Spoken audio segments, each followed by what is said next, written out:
It's gonna catch up to you though. Made y'all up. Why you say it's gonna catch up to me?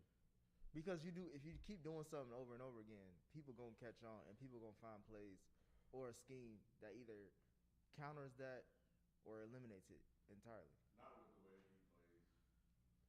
I guess That's why I said either it's gonna counter it, like it's like that screen pass that you like doing whenever you're in short yardage situation and you can't get a first down, it's an automatic first down or an automatic screen pass. 3 to. You talking about the RPO? Yeah, that run pass option. Mm-hmm. Yeah. It's gonna get you at least between 3 to 5 yards guaranteed, maybe more, most likely, depending on the blocking. That's something that somebody's gonna eventually figure out how to counter that and then take it away. But here's the thing, though. Like in my formations that I primarily run, right? Like that's my short yardage formation, the trips, right? Bro, you know how long it's been since I ran the RPO? Because niggas are figuring it out. But it doesn't mean I must stop running the formation. I didn't say you. I know. Yeah. But I have a counter to all that shit. What I'm saying is that it's more situational. Like you can still run that play, but it's based off of situation, right? So if I keep putting you in situations where you're going to have to get that yardage, eventually you ain't gonna get it 100 out of 100. You know what I'm saying? And I'm not trying to get 100 out of 100, and I have other options. Even if you have other options, I'm saying. Hey, Shelter, can you get that door to the bathroom? The more situations you're in that are similar to like that in those formations, because like you said, you use the same kind of formations for different plays. People gonna catch on to that. But I can audible out of them. Partly why I run a custom playbook. So if I keep running something and I'm like, damn, he's shutting it down. All right, let me start here and then let me audible to something. Audibling out of it is part of the counter. No, but it's taking, but it's going against how you normally run your offense. It's making you adjust when you didn't really want to adjust. But that's football, though. That's what I'm saying. Check. So eventually things are gonna catch up. Nah, I have a counter for everything, bro. Look, I in none of the Maddens I've taken more time than I have with this playbook. I have a count. The only thing I don't have set 100%, I would say is about maybe 95% are my audibles. There's certain formations that I realize I need to switch some of the audibles just to run something else that I like. But outside of that, bro, like I have counters to the counters to the counters. What y'all seeing right now, I primarily run 4 formations and about 3 to 5 plays in each one of those formations. But I have counters to every single thing that I do. Every single thing I do has a fucking counter. We'll see this season. We'll see week 7. Well, I'm just primarily week 7. Okay. All I know, I'm gonna be 7-0 going into my bye. We'll see. That's what I know. But you got 6 CPU games straight. Yeah, you're my first user. After you, then I have hella users, but my first 6 games are fucking CPU. All right, you chilling. You know, after being with the 49ers, I guess for whatever reason, the way the schedule worked out, I had so many more user games. I 100% prefer the user games. These CPU games now, and remember, like we all had to adjust because CPU was busting our shit. But at the same time, now you adjusted. It ain't that back hard. easy. It ain't that hard. Nah. I mean, that Chiefs game, I thought somebody was using that motherfucking team, Bruh. The way Patty was, but then it's like Patty It's would Patty. do that. Patty would do that. Exactly. But nah, yeah, he hit you on some shit, Bruh, it wasn't until I that thought he was gonna win the game. Honestly, Me too. When they went up by 2 touchdowns, I was like, bro, if I don't get a stop, it's a wrap. Because it was a shootout. So I got the stop, and I was able to tie it by halftime. So I was like, all right, cool, new game. 3rd quarter, we both only scored 7. But the 4th quarter, I don't know what it was, but I was able to get Pat Mahomes to throw 3 or 4 interceptions. he throws picks. Like he the way that he's playing now in real life, he's throwing picks too. But nah, for some reason in the game, he'll force the issue. Yeah. And what it was I started blitzing them. So before I was just trying to play coverage. Okay, these niggas got speed. It's Pat. And he was just picking my shit apart. But once I got up on him by 14, I was like, all right, you got to throw. And all I did was fucking just blitz him. And he just kept throwing interceptions. So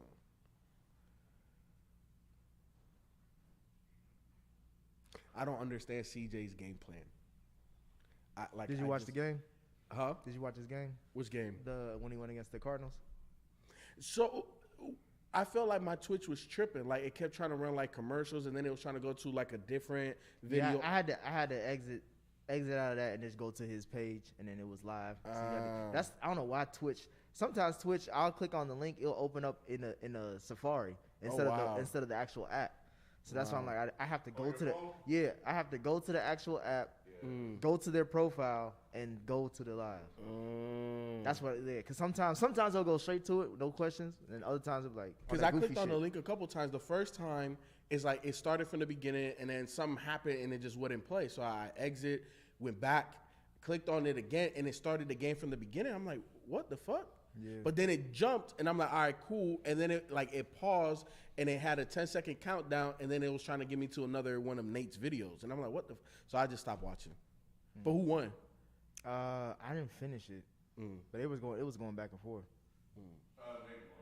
Nate won. What was the score? You know? I don't know. Just looking at the chat. Got you. Oh yeah, he did say that. I want to know about how much, because it was going back and forth for a while. They both looked like they didn't, like it was. Yeah, they were still filling each other out in the game. Like who's gonna do what? Mic check. And I beat Nate. Mr. Man, how you know what the weed plug in the '80s looked like? How do you know? And I beat Nate in regular season. I just haven't been able to beat him in that fucking Super Bowl. That last Super Bowl, bro, the way he ate up that third quarter, that was the game right there. Oh, he just ran the ball? Bro, that nigga, he ate up I have the fucking exact number, 6 minutes and 26 seconds of the third quarter. I couldn't get him off the field. And he got lucky. He got a couple lucky joints, like maybe 2. But he ate up the whole third quarter. No. Nobody can just beat Feefo. No, he beat me. I'm not saying he was lucky in beating me. I'm just saying there was like two Rob, third downs. Try this That cop. first game, that was Rob Costa, come up here and try this first cop. Super Bowl y'all played. It was I the got you, first cop. play. Yeah, I remember that one. He even admitted, he was like, Yeah. Yeah, I think we're good. Take a little set. I'm not black. I'm Dak. Didn't he say that goofy shit? Yeah, I can't remember. I need to get my iPad. We're going to get started. This is the place where sports experience a lot. Dead in sports. I'm your host, Kenneth B. Inch. Joining me on the show, we got Feefo 24/7. Yes, sir. Nigga Duze. AKA Mr. Houday. What's going on, y'all? And Show Dead. What's happening? Thank you guys for joining us. Yeah, we are, I guess, earlier than we normally are, or have been for the last couple of weeks. So we were adjusting the schedule a little bit. So yeah, we're gonna try to do this now thing again. But yeah, we thank you guys for being with us. And apparently my mic is on. I ain't come on shit on. So I'll fix that. But yeah, let's get into it. All right. Probably another football episode. Just because all this, we in the playoffs. So I know I saw somebody in a Reddit thread say they when we say football episode, they throw basketball questions in. They do. They hate it. But nah, it's cool. Continue sending your questions. Actually, I'll read the first one from Devontae. I need that energy today, Nick. Houday. And is Burrow top 6 QB right now? Top 6. Okay, so a healthy Russell Wilson, and I feel like we owe him one season because he's been here every other season, right? So I think he maintains his position. Obviously, A-Rod, Pat Mahomes. That's 3 already. That's 3 from you. That is your point. Tom Brady. Who else is up there? Lamar. I'm trying to go around the NFL in my head. Stafford. Nah, Burrow's better than Stafford right now. There is Burrow better than Stafford? My Yeah. mic back, y'all? Yeah, Burrow's better than Stafford right now. But, you know, Herbert, I like Burrow better. But depending who you talk to, because we already know we have a Herbert guy here. Well, I'm gonna say this. I'm gonna say he is. Yeah, And top 6. the only He's reason, right outside that top 5. just being honest, he's there, and those guys aren't. I was gonna say the same thing when you said Wilson. I'm like, Yeah, I mean, Wilson ain't been that dude for a minute. If you want to keep it a bean, What do you mean he Wilson- hasn't Wilson been the has dude? been more Kyler Murray than what we've known Russell Wilson to be over the last 2-3 seasons. Meaning that he starts off hot, cool the fuck off that second half. I don't think that's all Russell. to me, what makes Russell special, like you still see it. There's a lot of offensively, they haven't necessarily built it around him. Like I feel like Pete Carroll at this point in time, I'm not saying he's not a good head coach, but I think he's antiquated offensively, and he's a defensive guy. So what do defensive guys want to do? Possess the ball. But you have a run and shoot type of quarterback. You got to let that man go. And the prime example is on one of the last games of the season. Pete Carroll went up to the stand and was saying that, you know, Russell can't take a sack. You know, I don't agree with Russell Wilson changing the play and things of that nature. And Russell was like, well, you know, in these situations we typically go for it. And yeah, I took the sack, but typically I could wiggle out. You know, I'm a playmaker. That's what you guys pay me for. So a difference of opinion at the top doesn't lead to successful play on the field. And to me, you're seeing where Russell Wilson, a la Tom Brady, Aaron Rodgers, he wants the offense built around him. I need my guys. Go give me this guy. Go give me that guy. And they're not doing that because they're not built that way, because Pete Carroll doesn't see it that way. So I think what's holding Russell Wilson back just a little bit. But again, to me, he's been consistent throughout his career, and this is the first time he's gotten injured. I think he played almost 400 games before he missed one. So to me, that reserves his spot in the top 5 still. I mean, that's to you. That's not to me. Because to me, I just like, you can't go from going to back-to-back Super Bowls to being barely making a wild card seed to now you're not even in the fucking playoff contention at all. And it was early in the season we knew the Seahawks were not going to be in the playoffs. He just looks bad. I mean, you know, it's not even all that. It's just on the field he don't look the same. So. Yeah, that's what I was gonna say. For me, I mean, it's not I don't look at it being like a cumulative award. If you're talking cumulative, you can't touch him. You got to put him up there. But we talking about on-field play this year. We're just talking about right now. We can't talk past this point we're at right now. And it's saying that's what I saw. You know, this year he didn't have a good year, so I can't put him up there this year. Well, to me, I don't know. Top when we're talking about a top list, you have to take body of work into account. He did. The question he did say right now. That's what I'm saying. That's why I took it as right now. It's still hard for me to put Joe Burrow. It's still hard for me to put Joe Burrow over Russell Wilson right now.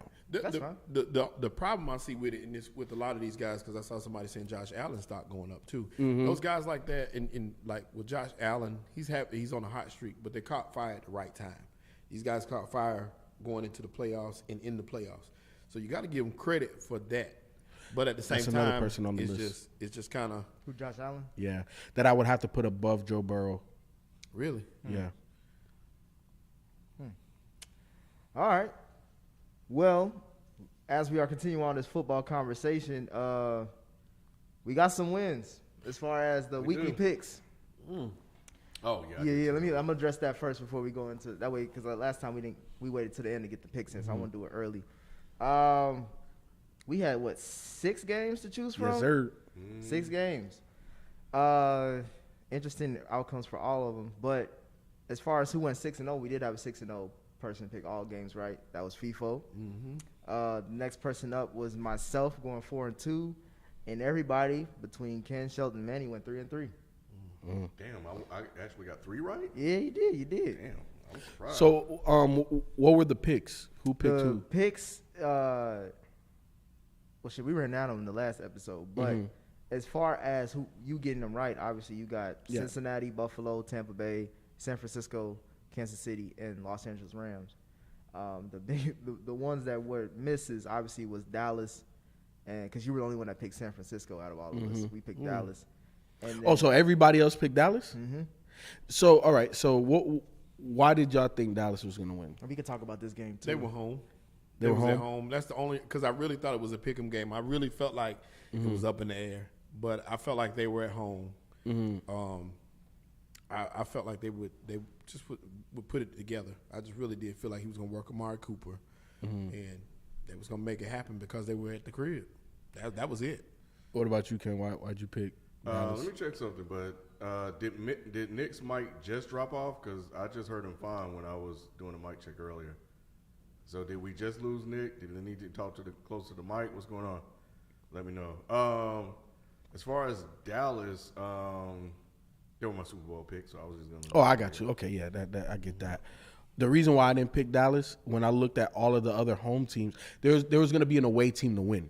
Yeah. And the 49ers came in as one of the hottest teams, and I don't trust Dallas like that. But you know what's crazy? The pundits were picking them, so I figured Dallas won't see that. Like, I figured Dallas would be paying attention to the media. Like, everybody was picking San Francisco. Everybody was. So I was saying Dallas going to be paying attention. This bulletin board right here. They were the hotter team. They were. And the way that Kyle Shanahan and that offense operates with Jimmy G, they're gonna take their time. And you saw Debo run, and you know what I'm saying, how Debo got involved and stuff like that. So I don't know. I went with the hotter team in that instance. Yeah, for me it was just like I just thought Dak was better than Jimmy G. And to me, also with that, it's like that whole game was like, all right, these are the 9th and 10th best QBs out right now, and you watching a game of how that is going to be portrayed, because both of them pretty much looked like they didn't want to win it, but at the same time, like they were still making plays here and there. It really was just up to the second half when Jimmy G threw that pick. I think that was second half. Yeah. It was. Kyle Shanahan was like, all right, bro, we gotta ring this shit in. Is my mic still on? No, you No, I see you good. But no, it was just like, to me, it was just like, that was Dak's game to win. Yeah. That was Dak's game to win. And I've been praising Dak, but I'm always like this, and I was praising him because I So wanted we talking about that game now? talking about the game. We can Let's go do into it. Because I had a question. Go I had a ahead. question. I'm going to ask you, Ken, since you want to bring it up. Dak disaster. Was the loss to the 49ers more about Dak or the refs? Man, fuck them refs, man. They have shit to It's do a with that. conversation people having It's about. a conversation only Dallas Cowboys fans are having. Yep. You know, look, I didn't know this. I found out during the course of the game, after all those penalties accumulated, they were the most penalized team in the league. Yep. So that's a problem. They had 12 penalties in that one game. Yeah, I thought it was the Oh, Raiders. 14. No, Raiders right it was the behind Cowboys. Cowboys actually. Most penalized team. So they did that all year long. So that's consistent with who they are, but they still managed to win 12 games. But that was all Dak, bro. Dak looked bad, and he looked horrible. I'm so glad this brother got paid. When we had our debates in the past, I always said it never was about Dak getting paid. I always wanted Dak to get paid. I'm so glad he did, because after this, that brother will be on the street looking for another job. He can win games. Dak just can't. He is not going to win. And see, you a that's Super Bowl. go ahead. But how much is that Mike McCarthy? Because Mike Thank McCarthy, you. even coming into Dallas, mismanager of time, Yes. arguably the worst one, Yeah. right? And then the play call, especially in that second half when you're trying to make this run up to win the game. What the heck? So, and I'm also confused. Who calls the plays? Mike McCarthy or is it Kellen Moore? Because Kellen Moore. all of a sudden, Kellen Moore is this glorified. Kellen Moore calls the plays because Kellen Moore and Kellen Moore. and Dan Quinn are actually in contention of head coaching jobs. They are. And after this game, I don't know if that's going. Well, Dan Quinn, they talking about Dallas may move off of Mike McCarthy and hire him because Yeah. he's going to be out the door if they don't to hire keep him him from leaving. Yeah. No, 100%. They're saying that with Kellen Moore as well. And I think the pot is hotter for Kellen Moore right now because offensive coaches are in, especially with teams that have young quarterbacks that you want that quarterback whisperer. So I think Kellen Moore right now is probably a hotter name. But regardless, to me, that coaching staff, and I think the coaching staff has been an issue for the Dallas Cowboys for a while. Obviously, Jason Garrett before Mike McCarthy. I think Dallas has one of the most talented rosters, and I got to give Jerry Jones props for getting as many guys through free agency, through the draft, and all of that. But you don't have the head chef to cook it right. Right. They just not cook it. It don't taste right. Right. It's all about leadership in a lot of things. You know, we put a lot on the quarterback. We really do put a lot of stock on quarterback, which rightfully should. so because they get paid to do what they do. But when you think about a team like Dallas, if you took Dallas for what Dallas was supposed to be, Dallas should be a running team first. Yes. And that's what is lost in the sauce. We looked at Zeke looked like he was running on Tyler's legs. You just couldn't keep his balance. And I'm like, what are they doing out there? And that's where the ball was dropped because you could run it down San Francisco's throat with the thunder and lightning punch they got. So it was play calling just as much as it was. It was a little bit of everything. It was a mix of all of it to me. It was just chaotic. I mean, look how the game ended. It was fucking chaotic, especially on the Cowboys side. They got to delay a game for trying to get them to do a false start. encroachment. Right. Like it's, and then on top of that, like I probably put 50% on Dak, 30 on Kellen Moore, and then the last 20 on McCarthy, because McCarthy ain't been doing shit all season. Like everybody been criticizing McCarthy, and he still won 12 games. That just tells me that all the shit Aaron Rodgers did in Green Bay when he was with him, that was all Aaron Rodgers. That wasn't Mike McCarthy. It was. Which explains why they only went to one Super Bowl. Yeah, exactly. He's been fortunate. Yeah, it's Mike like, McCarthy. He has, and it's like white man luck. Yeah, it is. But for me, it was just more about Dak, because it was like and I think this is why the game plan is what it was, because he's $40 million quarterback. Eventually, you're gonna have to showcase that. Yeah, and that's the same reason why Kyle Shanahan does the shit he does with Jimmy G, because he has to justify that paycheck. But the difference is that the Cowboys didn't look ready to play. They didn't look like how many 12 games that they won? Yeah. They didn't look like a 12-win team. They didn't look like a division winner. And to me, that's on the head coach. It's on the coach to make sure that these guys are fired up, going out there. And if we have mistakes, reel them back. Hey, I understand. Playoff game, cool. We got the jitters out. Let's go out here and let's execute. That's coaching. Yeah. And to me, again, when you're the most penalized team in the NFL, who does that speak to? It's coaching. Coaching. It's coaching and preparation. And that's what it goes to more than anything else. Those guys have to be prepared. They got to be where they need to be. If we sat down and actually watched the film, how many mistakes did Dak make that had nothing to do with people being in the right position where they're supposed to be, the right play call at the right time? When you talk about things like that, that's when you see a synergy between coach 100%. And that's Hard big. Knocks already. If you didn't watch Hard Knocks, it looked like it didn't look good. You know how most Hard Knocks, they always say like most teams don't like being on that show because like the season after that you have like a shitball season. Yeah. But and I can't say this season was shitball because they won 12 games, but how it ends, it is shitball, especially if your owner saying y'all guarantee the Super Bowl. 100%, because they were really, let's be honest, from the beginning, when they lost that first game against Tampa Bay, everybody was like, oh, shit. Yeah. Oh, shit. They here. And then they had big wins, and then they had big losses. And that teeter-totter the non-consistency, that has to come from somewhere. And yes, the players have to go out there and execute, and yes, you can make mistakes and all of this and all of that, but when you're penalized like that, that is an institutional, organizational, X's and O's type of thing. That's not 100% on the players. Yeah, I agree with that, because penalties affected most of the games, and especially that even on Saturday, those games. But again, I always be critical of quarterbacks who get paid all that money. Like, this is why you get paid, bro. 100%. So, like, that interception didn't help. He didn't have to throw that. You know what I'm saying? 100%. But Nick, we've always known that relationship between head coach and quarterback is it has to be the strongest relationship outside in that entire organization. If those two guys don't see the game through the same eyes, you're gonna see what happened with Dallas. Yeah, you're gonna win some games. Yeah, you're going to make the playoffs. You may win one playoff game, but you're not winning no Super Bowl. Right. You just not. I can guarantee you, if we look at all of the past Super Bowl winners, we can honestly identify that head coach and that quarterback, they saw it through the same eyes. If you don't have that, you're not.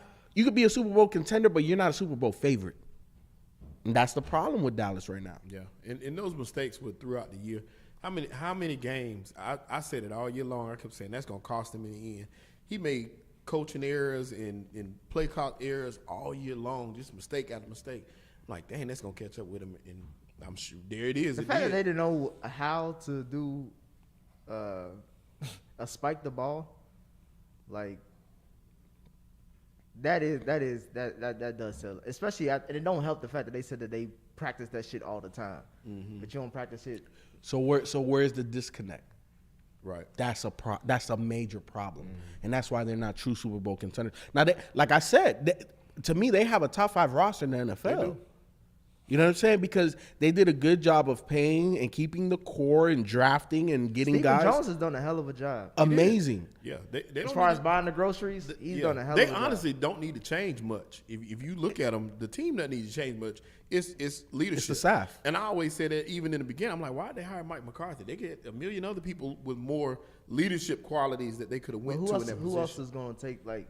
You're not gonna see a Mike Tomlin type coach in that position. You're not gonna see. You're not gonna see. You know who they could go get, and it'll change organizationally like this. And I don't give a damn even if the quarterback and the head coach don't see eye to eye. They will be a Super Bowl contender. Brian Flores. I don't think so. You tripping? It's all. We just talked about staff and management, right? And how that bleeded onto the game. Brian Flores couldn't get along with people in Miami as far as upper management. That's the main reason probably why he got fired. You think he gonna be able to deal with Steven I think Jones the main reason Jerry Jones? I think the main reason why he got fired was because he realized Tua isn't a Super Bowl quarterback. Right. And once he stirred that pot and he was pushing the whole time. If the owner and the GM are kind of like, and the coach is pushing, what do you think that does to the player as well? I think not necessarily wore out his welcome, but it was going to be a situation that wasn't necessarily the most cozy.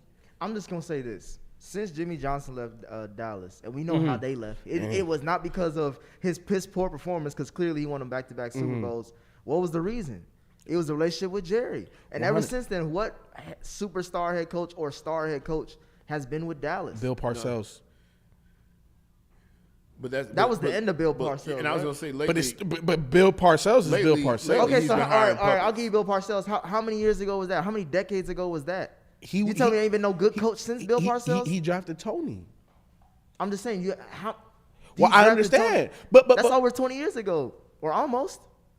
I don't know how long ago. That's how I know I'm old, because Tony don't feel like he was early 2000s. Well, how many years has Dak been in the league now? Like 6 or 7? Since 2016. So 6 years. So 5 going on 6. years, yeah. So that was the Tony Romo era. Dak Prescott got drafted while Tony Romo was still the starting quarterback. And Tony was there for what? At least like 8 years? Less than 10. About 8 years. About 8 years. So now you're talking about about 13, 10 to 13 years ago. It's time to stop with the Dak hype. Oh, who was that directed to? Because we already know there's only one person that be hyping that man up. And what did I say? I said we saw the 9th and 10th best quarterback in the league. You're being very generous to Jimmy. Yeah, nah, hell no. Jimmy's not. Jimmy is not a top 10 quarterback to me, but from based off team success, if we're adding that on, because most of the quarterback shit gets added on, he's right now. That's more Kyle Shanahan than Jimmy, bro. That's what I'm saying. Like, you can't. If you're looking at, if we're going off of results right now, what did you say earlier, Sean? He was like, that's it. He's right. He's in it right now. He's in the mix, and he's working. He's getting that ball to Ayuk and that other. I can't remember. Debo. Number 15. Oh, Debo, we ain't gonna count. Oh, okay. I'm talking about those players. That the others. Ayuk and number 15. I forgot his name. Yeah, but he's working them dudes that we don't know nothing about. Like, these guys came out of nowhere. Yep. And they looking like some ballers right now. So Jimmy get credit. Jimmy. Well, I was gonna ask you how confident are y'all in Jimmy G this postseason run? I'm extremely confident in him. And the only reason I say that is because of what he has around him. If you surround yourself with the right players, look at the Rams, for example. And that's not even a shot at Matthew Stafford, but with the team that he has around him. Yeah, he never had nothing like that. Yeah, he got protection. He could come out and just be mediocre and still win. Be average, and they would have still won that game easily. He threw for less than 220 yards. Yeah, and he could have threw for even less than that. They could have done what the defense was scoring. What the Patriots did. He could have threw one pass, and they still would have won that game because they were running all over it. But everything around him is set up for success, and that's the same way it is in San Francisco. That defense is hot. You got Debo playing like the MVP of the league. Yeah, I got faith he can get it done. Just don't turn the ball over. To me, I don't have faith in Jimmy. I have faith in the team. I have faith in Kyle Shanahan. I have faith in the play calling. So it's everything around Jimmy G. Jimmy G, to me, is still going to be that quarterback that's going to miss that 1 or 2 throws that change the course of the game because he's just not that guy. He doesn't have that arm. He doesn't have that arm talent, but he's a guy that has very limited turnovers. You know, he will turn the ball over. You know, he plays quarterback and he's relatively aggressive, so I'm not saying he's without fault, but I like everything around him. That's why I believe in the 49ers. But to directly answer the question, I don't believe in Jimmy. Yeah. We saw it in the Super Bowl. One throw is the difference between. And he missed a throw in this game. He did. Open. But he proved in that Rams game, which wasn't the playoffs, but it was a serious game for them. He proved on that last. To the playoffs. It was a must win. He proved on that last drive, I can do it, and he did it. You know what I'm saying? He didn't rely on everybody around him. He picked them apart. 15 caught that touchdown. I'll give him. I was gonna say this, but I'll give him an excuse because he was hurt. He did. I mean, shit. He was the starting quarterback for the 49ers at the start of the season. The reason why they barely got in was because of how his play was. But he was hurt, so I'm gonna excuse that, and he did win that game. But as far as, to me, the run game is what's getting the 49ers through it. Just the same way the same way they went to the Super Bowl last year. Remember he threw that pick against the Vikings? We didn't see that motherfucker throw another pass until the Super Bowl. Right. Which is insane. That's how much he can just ride that motherfucker. Play call. Play call. I have no faith. Play call and philosophy. That's it. Yeah. And I don't have faith. You talk about play calling and everything around them. I don't have faith in Kyle Shanahan either. One of them they were trying to blow that game. Kyle Shanahan get too cute. And if Dallas, if Mike McCarthy was better, because I agree with you there. I agree with you guys about Kellen Moore. He average as fuck. And when you have an average quarterback, then what you gonna expect? He's above average. That's why I'm trying to see how Kellen Moore can be so hot when you got Eric Bieniemy, you got Byron Leftwich. He the wrong color, bro. That's 100%. Dak put up all those points and stuff. But what Mahomes do? If that's what we gonna talk shit, it makes no sense having this conversation because it doesn't matter. No. I understand that, but we have to factor in color. I don't know if that's what y'all were going. That's where I'm going. I mean, it's always 100%. That's why I said it makes no sense because it's an idiotic thing that keeps people back when there's facts to back it up. I found this out after the fact, and I saw somebody was actually saying this in the chat, but Dallas 8 in the division. They were 6-0 in the division, I guess, and 6-6. I think it was 6-9 versus everybody else. Mm-hmm. So, gotta be able to be quality opponents, bro. Exactly, and that's the perpetual cycle of the Dallas Cowboy fans. Start of the season, you get a couple good wins, then you beat the mediocre teams, and then we Super Bowl contenders. Nope, losing the first round. Let's stay in the division since we got the NFC they wasn't champions, but they was runner ups. They still made the playoffs. Hey Q, how do you feel about your Philadelphia Eagles? Let's see what we got. Q, what's good, brother? Yo, you can hear me? You hear me? All right, yep, you coming through. We good. Cool. What do you think? I mean, what else is there to say? I mean, I told people from the jump that the team is not that good. I don't believe in the coach. I don't believe in the GM. I don't believe in the owner. I don't believe in the quarterback. I don't believe in most of our receiving core. I don't believe in most of our defense. So the fact that we even was able to back into the playoffs by playing absolutely nobody, a bunch of scrubs, it's the same argument that the Baker defenders will use for those 11 games that he won and say, oh, well, look at those last couple games where he was so great.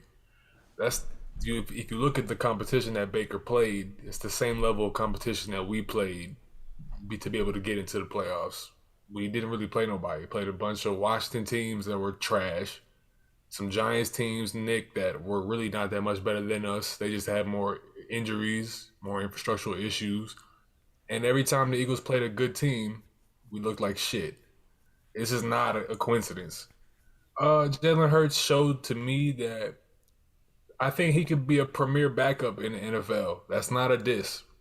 I swear it's not a diss. I think that he could go to a team like Pittsburgh next year with a better coach. Backup. You know what I mean? No, for real though. Like to me, that's like what does that mean? He the first nigga you don't think about? Nah, like a Tyrod Taylor, where you bring him in to like bridge you over to your guy that you really want. He's a Teddy Bridgewater, but I think he's better than those guys in terms of like what a ceiling could be. I think he would be a premier backup type fight for a roster. Fight for a starting spot type of guy.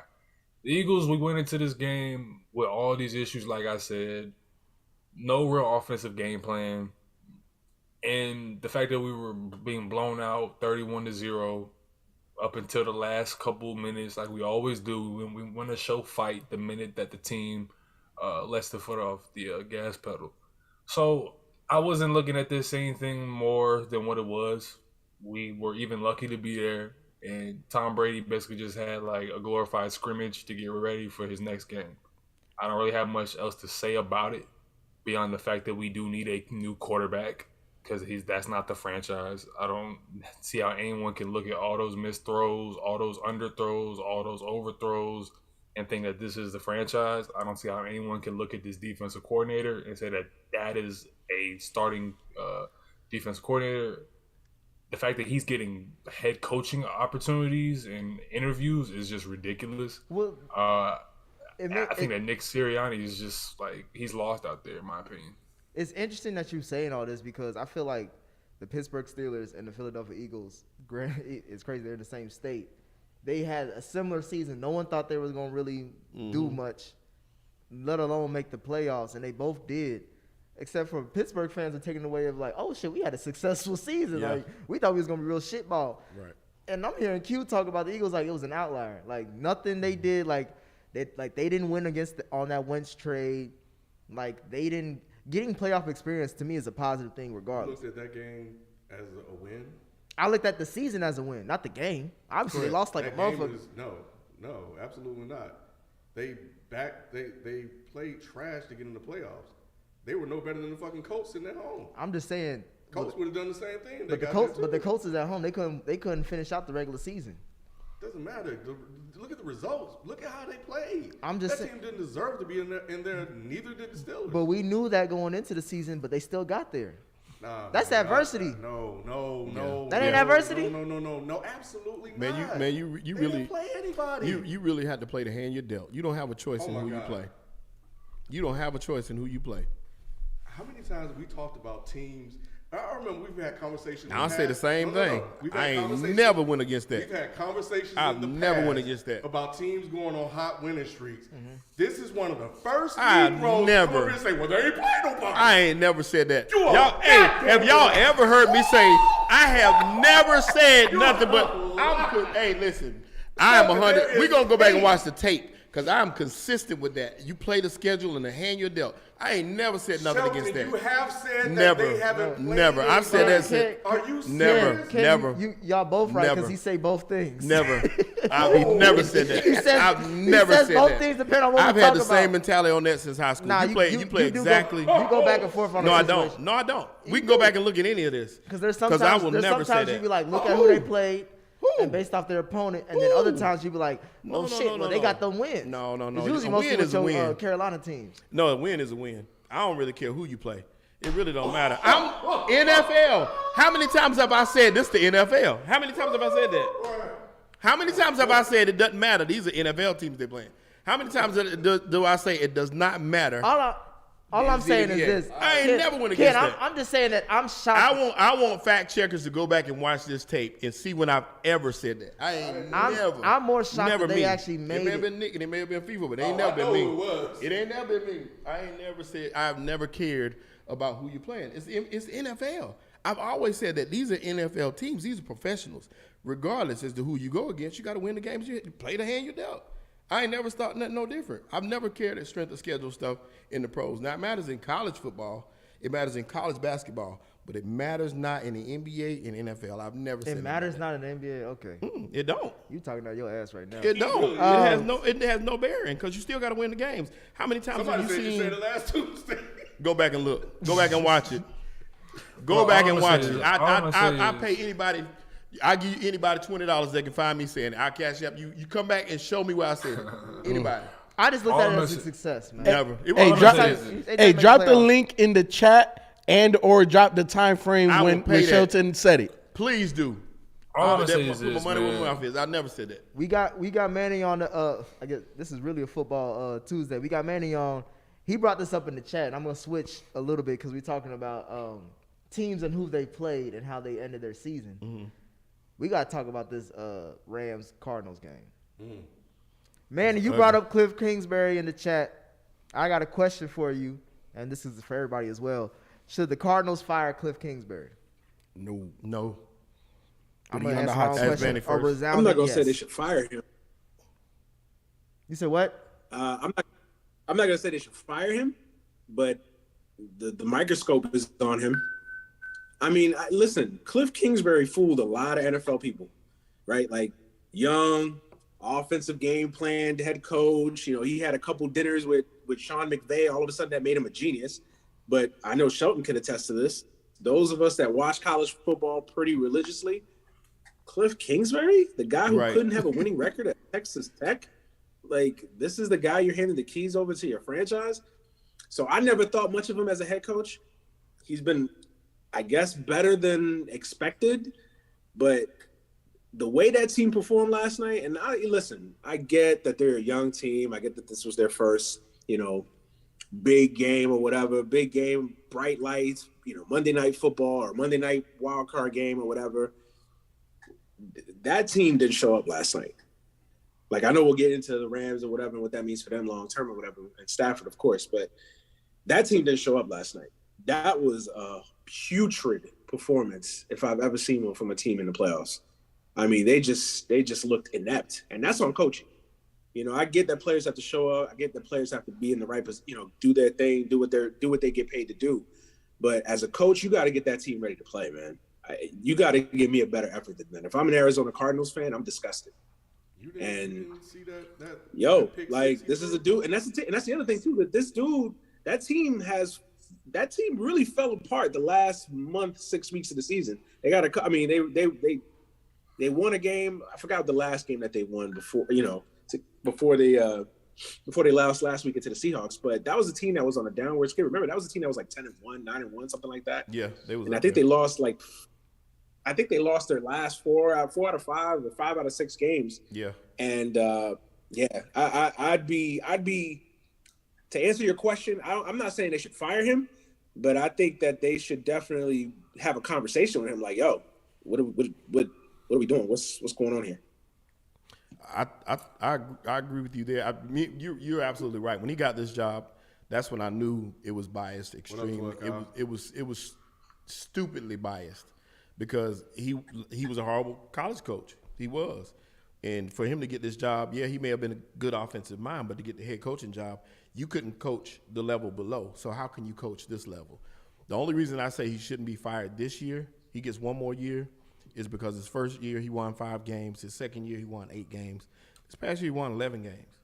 So you're seeing an improvement in the team in that aspect. But like I said, that team that we saw on the field yesterday was not an improvement. I'm going to say something, but Ken, I want you to – you were talking about Kyler Murray's performance more so than Cliff Kingsbury's coaching.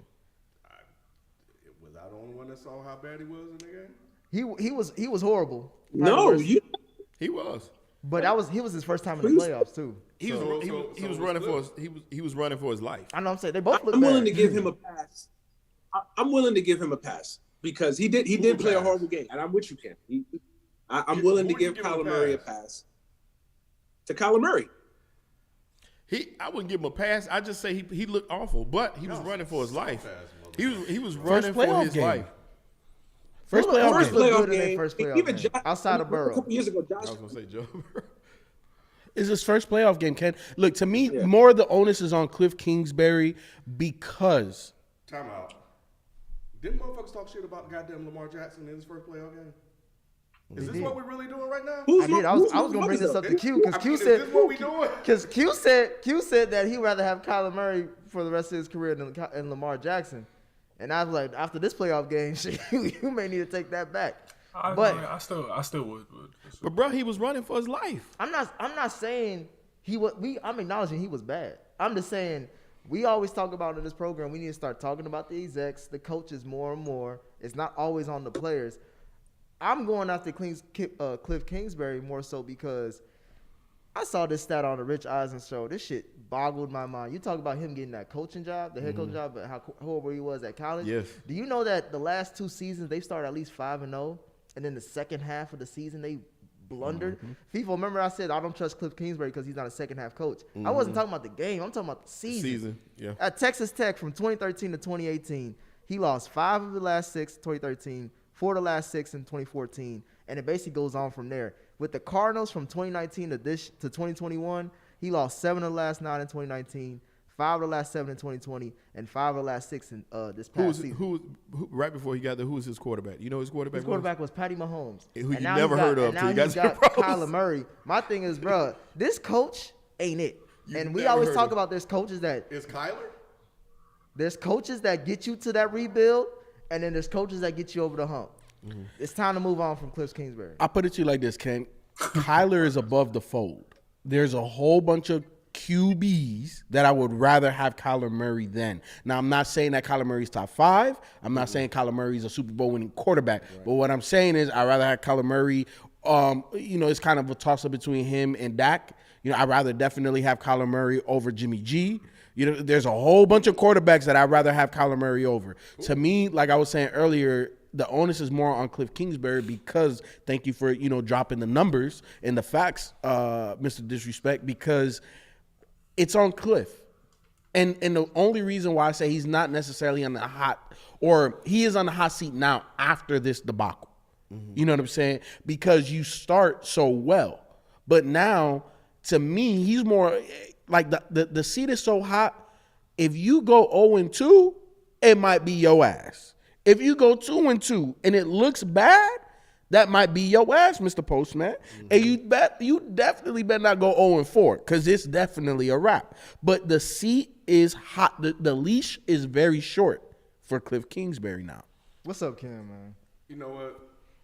Yeah, we can talk about Cliff too. Y'all not gonna say shit about Kyler Murray. I said he bad. He was horrible. That was He the didn't worst. play That was the good. worst. To see that pick six. That was the worst He game was I've ever seen him play. It was terrible. No one's debating that. No one is arguing. Honestly, but I'm just saying saying that you got to give him that was honestly the worst quarterback performance in the playoffs this year. Yeah, he was terrible. He was. And we talking about Cliff Kingsbury. Kyler wasn't great down the stretch either. Now, but they were. But they. I look at them more. I look at them as a package deal in the sense that, Kyler's there or Kingsbury's there in part because of Kyler Murray, right? That was the big thing before the draft, right? Like, oh, Cliff Kingsbury, this is the guy that recruited Kyler Murray. This is the guy that's going to get the most out of him. Listen, I still have my doubts about Kyler Murray long term as a true superstar franchise quarterback. The only reason I'm willing to give him a pass is because we've seen other quarterbacks in their first playoff games struggle. I remember Josh Allen had a horrific game, his first playoff game. And obviously now, fast forward 3 years later, he threw for 500 yards in sub-zero conditions or whatever. So I'm willing to give him at least a little bit of a break. Like, okay, it was his first playoff game. He's running for his life. Clearly, we have question marks about the coach. So I'm willing to give him a pass. Now, if he does this again, if next year or the year after he has another stinker like this, then I'm like, all right, now we're going to have that conversation. So I think that's fair. You guys are basing this thing on Cliff because of his second half performances. Don't the players have something to do with that? Yeah. Yes.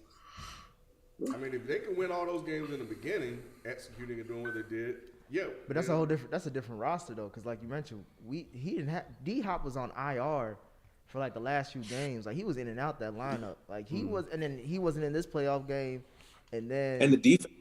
He had, and the biggest thing going in against him is he had nowhere to put the ball. Where was he going? What was he going to go with that ball?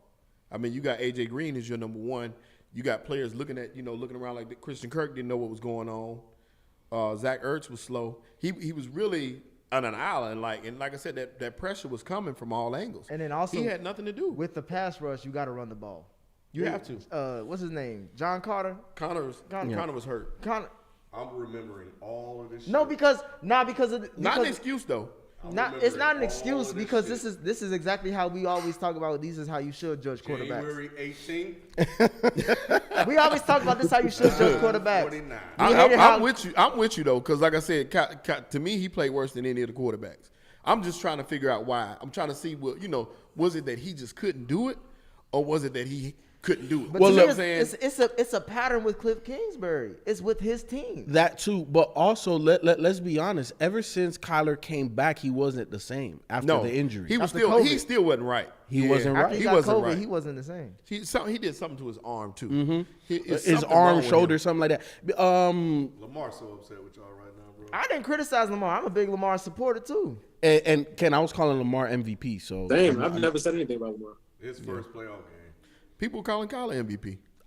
Ken, and you know this to be true about me. I always give players and coaches benefit of the doubt that first year. Y'all don't take over Lamar like this, but we can go.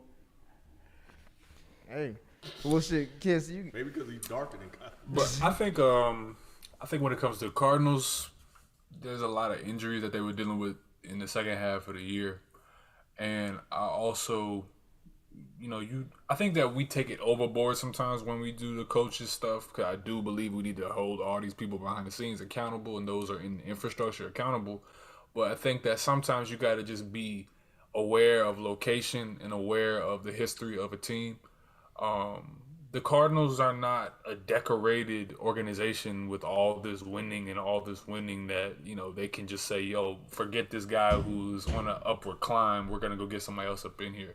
Because they don't have a good, track record of just, they're not the Steelers. They're not the Patriots. They're not, the 70s Dolphins. You know what I mean? So what are we talking about when it comes to getting rid of Cliff Kingsbury? I think that you have to improve the offense around Kyler. I think you got to make the offense actually more Kyler-centric, personally. I don't think it's Kyler. I think that they're trying to install things that go against what Kyler does best. Like, what do you mean? I disagree with that. Yeah. Like what do I mean? I mean that I don't think that the personnel around him fits what Kyler does best. I think that Kyler needs a different type of running back. I think that Kyler needs more better slot receivers. When AJ Green is your second guy, to me that's not building around Kyler Murray. That's just like getting a guy off the trash heap kind of. But not necessarily, Q. Let me pause you real quick because they went and tried to go get some of those guys. Mm-hmm. Christian Kirk isn't just a bum. Maybe he hasn't performed to the level. He's good. But that's a guy that's Kyler Murray centric. Obviously, D Hop is Kyler Murray centric. The only Rondale Moore is too. Rondale Moore, Isabella. They're just not progressing for whatever reason. The one position that they haven't been able to really adequately address is the running back position. So I would slightly agree with you there. But outside of that, even the defensive picks that they've picked, like they're building this thing around Kyler, bro. Yeah, but Edmonds is they kept Edmonds. I would argue they're too Kyler centric. I would argue that it's too much of a focus around Kyler Murray because the question mark that I always had with Kyler Murray is remember during the draft lead up, I don't know if people remember this, but Kyler Murray wasn't looked at as like, oh, he's the bona fide number one pick in the draft. Like he wasn't looked at like a Trevor Lawrence type where it was like, oh yeah, it's Kyler Murray and then everybody else. A lot of the Kyler Murray hype came because of Arizona and hiring Cliff Kingsbury and them making this pick for him specifically, like saying this is his franchise, we're handing him the keys and we're building this offense around him. And my question mark for Kyler Murray was, I don't know if his style of play necessarily, his size, his style of play. Now, he's been better than I've ever thought he was going to be. But to your point, Q, I don't know if I agree with that one. If anything, I think they're too reliant on Kyler Murray. And I think you saw that in the second half of the year where when he went out, they just completely fell apart. They just had no identity. Yeah. And you said it earlier too, Q, injuries really befell this team. This team started going, they started falling apart when the injuries started happening. That's when you saw some things get a little shaky because that team that beat the Rams earlier this year was a pretty dominant looking team. They looked pretty good all across the board.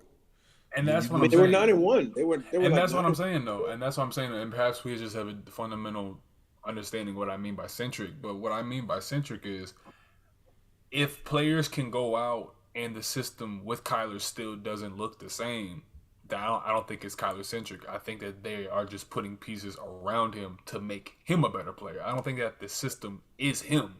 I don't look like when Lamar is in there, when Lamar's healthy and he has just bare minimum, the team is going to compete. But if you take out D-Hop, you take out key O-line guys, or you take out some key defensive people, and the whole thing falls apart, I think those are auxiliary pieces to make Kyler look better, to make him play better. But is the system Kyler Murray? I don't think it is. And that's just my, I think, fundamental disagreement here. But I think in counter to that, the drop-offs from ones and twos was huge on this team. So you take a player like D-Hop. It's a whole nother. Unlike the plug and play teams, you really can't plug and play with him because, like I said, you try to slide AJ in that spot, it's just not going to work. It's not the same. And they were trying to get Larry Fitzgerald to come back as well, and he teetered with the possibility of returning and helping out. He didn't come back. Those guys didn't develop like they should have because Rondale Moore, they really tried to give him the keys a couple times. They really wanted him to be that guy. But yeah, those guys for whatever reason aren't developing. I think that's the quintessential difference between, we have two speedy playmaking type of quarterbacks. What's the difference? One doesn't need nothing, and he's proven that. Yeah. And that's why he's an MVP caliber quarterback because it doesn't matter. At this point, my only question mark on Lamar was, can he be a thrower of the football? Silence me.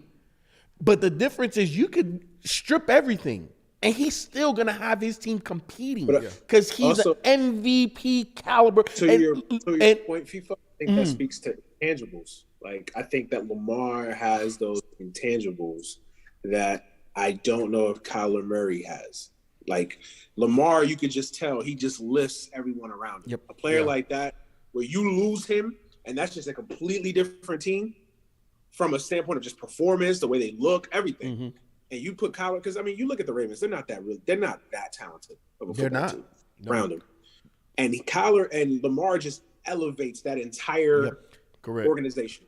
And I don't know if Kyler Murray is built like that. You know what I'm saying? I don't know if Kyler Murray, and that's kind of my question mark with Kyler Murray, is like, is he too much of a gimmick? Is he too much of, we got to get the offensive right. We got to get these type of receivers. We got to get this type of running back. We got to get this type of offense. We got to go get, the model head coach from Texas Tech who couldn't win. We got to go get him. Like, that's my question mark, man. And then you said about the, Rondale Moore and all these other players that didn't develop. Isn't that on coaching? It's your job as a coach to get these players to a certain point.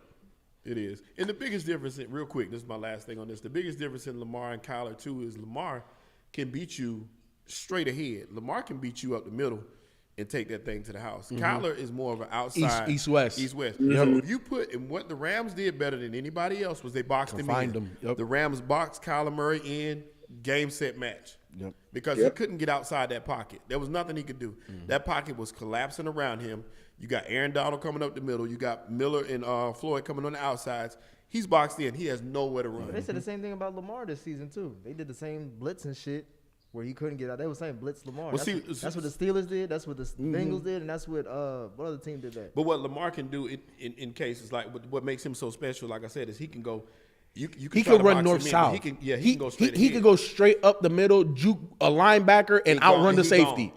When you look at when Kyler play makes, it's east-west. He has to get outside to the east or to the west of that pocket, where Lamar can step up. Okay, I'm going to try to pass. No, I'm going to just go. And then he takes off. And he takes off. But Kyler doesn't – that's just not Kyler's MO.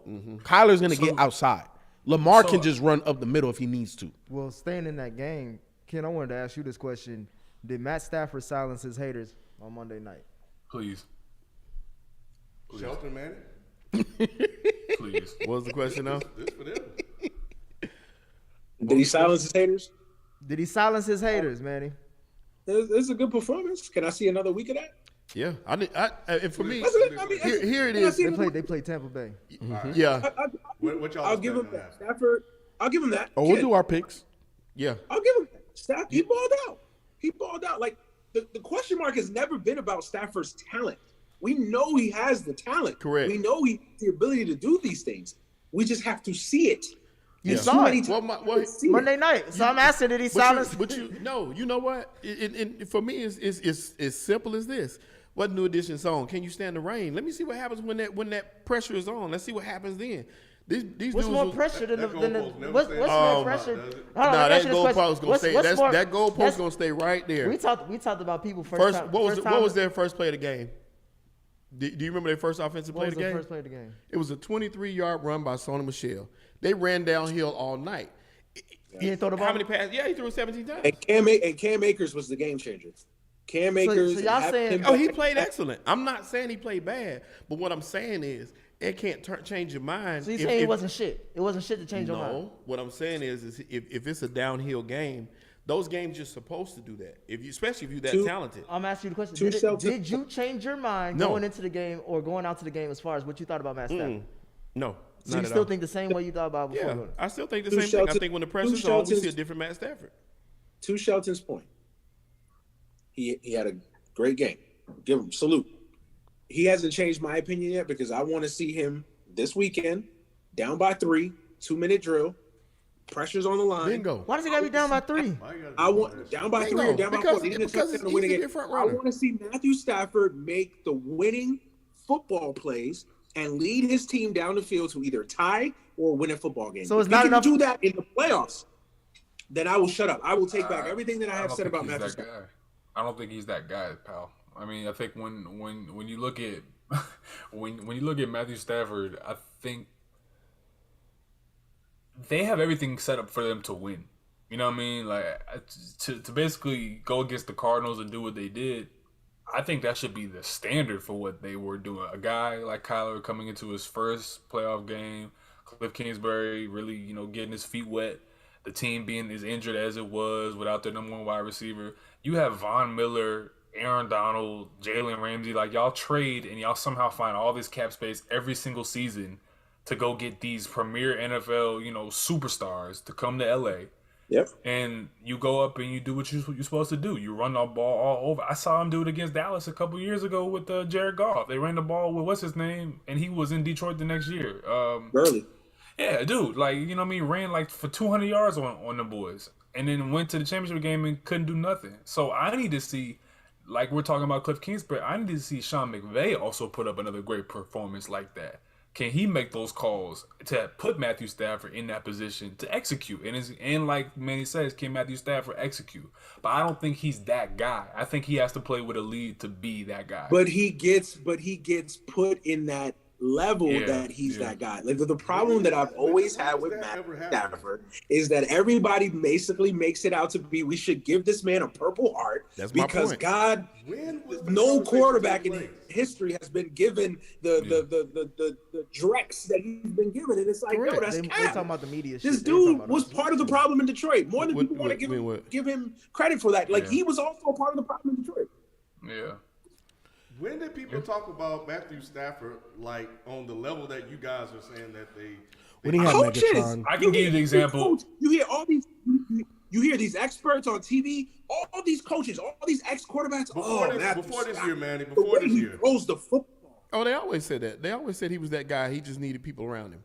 He was the wrong organization. John Gruden, when he was on TV, bro, he would wax poetic about Matthew Stafford, the way he throws the ball, like he was put on this earth to throw the football. Like they just make him out to be. Is he not? Because you just said you never had a question about his talent. So was John? I think he's right talented, about that? but again, for a guy that gets put on that level, I'm like, can I see more than 3 playoff appearances and you're 0-3?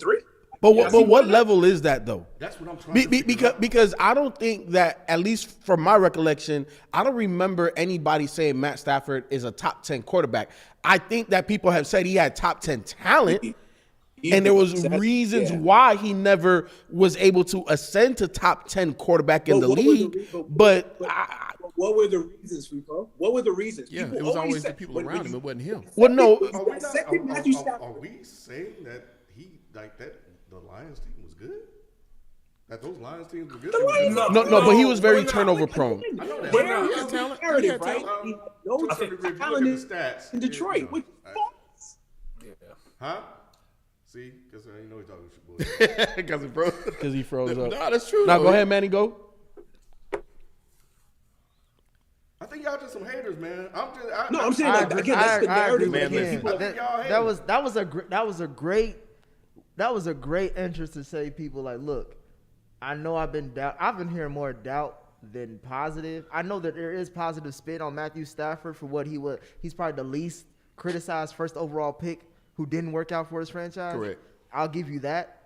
However, like you said, Feefo, no one said that he was top 10 in the last 10 years. Nah. I think You know I've what I'm heard saying? that. Even when he had Megatron. I can't say for sure, Bro. but I'm gonna go back. I'm just saying, no one has ever said Matthew Stafford I is think one of the, I think one of I've heard that though.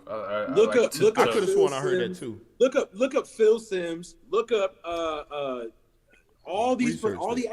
Manny's not lying. Manny's not lying. Let me go ahead and back you up here, man. Manny's not lying when he's recollecting that, because I very much so remember people like, what's the name of the Ryan brothers? They were on a telecast talking about, when I look at him and Aaron Rodgers, those are the two most talented throwers of the football that we've ever seen. Probably people were saying that type of stuff. But that doesn't mean just because you can throw the football doesn't mean that you're a top 10 player at that position. Agreed, but they've never said what you said, Feefo. Yeah, what you're saying makes sense, but they didn't stop there. They said, "Oh, he's the greatest thrower of the football we've ever seen." And poor Matthew Stafford, that he was saddled with Detroit. I'm like, yo, he was part of the problem in Detroit. Now, you want to do a pie chart? Was he second? Was he third on the list? But he was a part of the problem, and people didn't want to admit that. It was, oh, Detroit sucks. Oh, Detroit's a dumpster fire. Oh, the Fords own Detroit, so they can't figure out how to do football. Like, it's always been everybody else except Matthew Stafford. My thing is, it's like, no, I think you got to look at Matthew Stafford too. The Lions are still a dumpster fire. We see what happened with Jared Goff. Yeah, they're still a dumpster fire. But under Jim Caldwell, they were making good headway. So that's exactly where I was about to go, Q, because under Jim Caldwell, the biggest Matt Stafford problem as a player, we're not talking the organization, we're not talking coaching, we're not talking nothing. We just talking about individual player. What can you do to get better? Number one thing was turnovers. Yeah. The moment that they hired Jim Caldwell, that shit was damn near cut in half. So organization has a lot to do with it. Matt Stafford, in my opinion, wasn't the reason why they weren't able to be one of the better teams in the NFL. The reason why they weren't able to be one of the better teams wasn't because of his quarterback play, was because of everything around him. So now wait, hold on. So adding to what Manny's saying, Matt Stafford did contribute, but he wasn't the main reason. The second it wasn't a lot on Matt Stafford. And we also couldn't truly evaluate what the hell Matt Stafford was, because he just literally had Calvin and who? Right. You remember the we can't say that because what else did he have? We can't say we can't evaluate them. We evaluate them on who they you play with who you play with, you play with who you got. But Showtime, but what I'm saying is you can't always accurately evaluate a quarterback. You just contradicted yourself earlier today. You always be making up shit. You literally just contradicted, because you talked about Jimmy G talking about a win is a win, and I'm asking you, did Matt Stafford, he got his first postseason win ever in his career against a win is a win against a divisional rival? The same thing applies. A win is a win. They both won off the backs of their teams. Their teams did everything they needed to do. They played good games, both of them. That's not a contradiction. Matthew Stafford had a much better game. Do you know the stats Drink of more Jimmy water. G? Drink more water. Hold on. Before you go into that, do you know the stats of Jimmy G? Of that playoff game? I need to go back and look and see what they were. He threw for under 180 yards and had one interception. That was it. That's all he did in that game. Matt Stafford threw for over 200 yards. But he won. Had a touchdown. I think he had 2 touchdowns and a rushing touchdown. Matthew Stafford Come had on, a career bro. Get the fuck out of here, bro. Y'all niggas hating, bro. That's some hating ass shit. Once again, Jimmy G has also won more playoff games than Matthew Stafford. I can't wait till next week. I can't wait till next week. When I saw, Hey, lose to the Bucks, they gonna be on here. I'm gonna be the ambassador. So listen, once again, there's different circumstances, different energies when you playing different games. When we talking to you, it always is. But go ahead. No, you're gonna get the same from me regardless. But once again, if you are, that is so not true. When you are running the ball, if you running the ball with ease, it's easy to throw the pass. And I'm not saying anybody can do it, but because Matthew has talent, Stafford has a lot of talent. Did you see but what I'm saying was that game. Did you see that over the? It was beautiful. That pass to OBJ. It was beautiful. That's easy. But easy. That game was easy. The whole game was easy. If it was easy, how come Baker couldn't do that? Because OBJ. that game wasn't easy. No, for I'm saying, him. how come Baker couldn't do that with OBJ? All the time that Baker had OBJ in one playoff game. We still talking. OBJ, hey, why y'all talking about Stafford, man? Shout out to my nigga OBJ, man. Bruh. His first playoff. Shout out to OBJ Yeah. balling. Can't talk about But that once damn, again, they couldn't tackle nobody. They was running backs wasn't get touched Nah, 5, everybody 7, 10 else yards. talking. Everybody else. I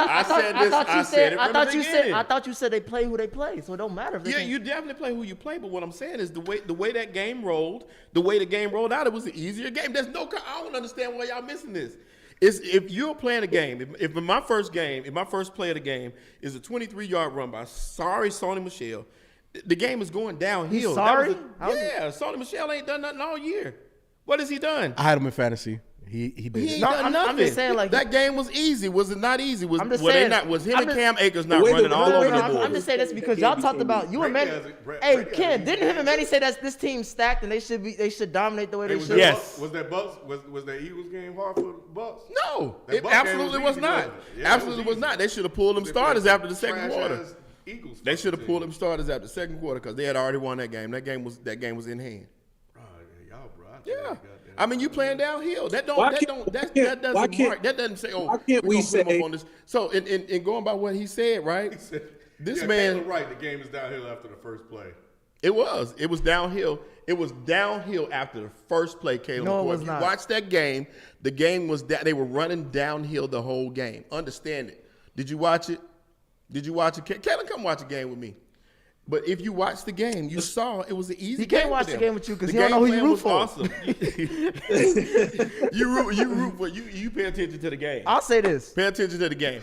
It's easy to win a game All I know is he when was the game is flying in the group downhill. chat. The Eagles got destroyed and Stafford won. Shelton squad all got No, hey, look, hey, The only look, time, it- the only it time he said happens. something was about that Hornets Knicks It game. happens. Yeah, That was I talked it. about the Hornets Knicks Yeah, game. I talked about, but yeah. no. But seriously, if the game is flowing that way, then you're doing what you're supposed to do. That doesn't mark a champion. Shouldn't it be something to do with a comeback? Shouldn't it be something to do with what's on Why? your I'm back? saying, why does that have to? Why does that have to be? Why does it not? Why does that have does to it? You tell me Why does does it not? No, I no, mean, no, no, we no, talked no, about you the one that performances put it down out the there like stretch. we need to see We it. talked I about thought a win performance. was a win. It is a win. Is a win. So then why for you the asking team. all this other extra shit? But I'm saying y'all said should he be? What was the question? I mean, what the question I was? said, did Matthew Stafford silence his haters? No, he did not. He didn't. Everybody, the main thing against Matthew Stafford that I was hearing is that he doesn't win in the playoffs. He's overrated, and He's turnover And he's prone. turnover prone. He threw no picks. He threw the ball Won a 17 playoff times. game against the divisional He threw rival. the ball 17 times. Okay. But what's wrong with that? Nothing's wrong with it. I'm talking Jimmy about G- answering the Jimmy G questions didn't about throw a this. ball. But at His the end of Super the Bowl day, run. at the end of the day, I'm right, talking like- about to answer this oh, question. yeah, 100%. So at the end of the day, this man has not won a playoff game. He came out there and played above average. Yes or no? Yeah, So he how played in the the hell game. does that not Yeah. silence the people that question him? Like, hey, Because- he can do Can I it. see it for 3 more Because games? when Can I you see it talk for 3 more about- games? Hold on. Let Manny go. Can What's I up, see it Manny? for 3 more games? Is that not fair? Can I see it for 3 more games? 3? Jesus Christ. No, Manny, give me one. Manny, hold on. Give me the next one. You said Give me 3. one. Give me the next one. You didn't think he was gonna win that one? Give me the no. I said the Rams. Did I say I picked the Rams? What games did I miss? You were just trying Nigga, to you was 3-3, so you didn't. What games did Nah, I he miss? picked the Rams. He better have picked the Rams. Yeah, I picked the Rams. I didn't pick the Cardinals. You picked the Rams? I- How much money you want to put on that you picked the Rams? I didn't. I don't want to I'm put no money on it asking- because I can't remember. It's your pick, nigga. You I don't know can't it. remember. He just said his. I thought I did. He No, said he I picked the said I Rams. don't remember. I don't. You I picked the don't. Cardinals. Whoa. I did? Time out. He just said I picked the Rams. I picked the Rams. And I then thought he I just did. said I don't remember. I don't remember. I thought I And then picked the Ken, Rams. you know, I never know my Ken, pick. this is why I write shit down. This is why I got the notes. No. You got to have the notes, and that's right. I said I don't remember. You I picked did the say that. It's a week ago, nigga. We picked this. I forget. I forget, bro. You picked the Cardinals, bro. I forget. That was a bad pick. He must have silenced you because you didn't think he was gonna win. I didn't think they were gonna win. But you keep saying he. All right. You keep saying he. This is the Matthew shit. No. Matthew Time out. Stafford This said is himself. The shit we be talking about with you, Shelton. Said he. We just everybody, y'all just witnessed it in real time. Trent He Dilfer- does this shit all the Bruh, fucking time. Trent Dilfer won a Super Bowl, but that make it. Does that silence his haters, or is he This still man Trent be Dilfer? all over the goddamn. But Trent How you Dilfer say- is what we know he is. Yeah. He But- did. but Matt he did Sta- what was called to win the game, But right? Matt Stafford has never been put in a position to honestly take a franchise over the top. We all agree he always had the talent. yeah. Now he's in a there. situation Now he's there. Now he has that position. Yeah, And now he let gotta him do it. and he won one. He's done it. He's won a game. He's won a playoff game. Here's what I think. So here's what I think of inappropriate. Thank you. Can I see 2 more? No, I said, what's that, Q? I think there's an appropriate way to frame this. Matthew Stafford raises your floor higher than a Jared Goff does. Jared Goff took you to a Super Bowl.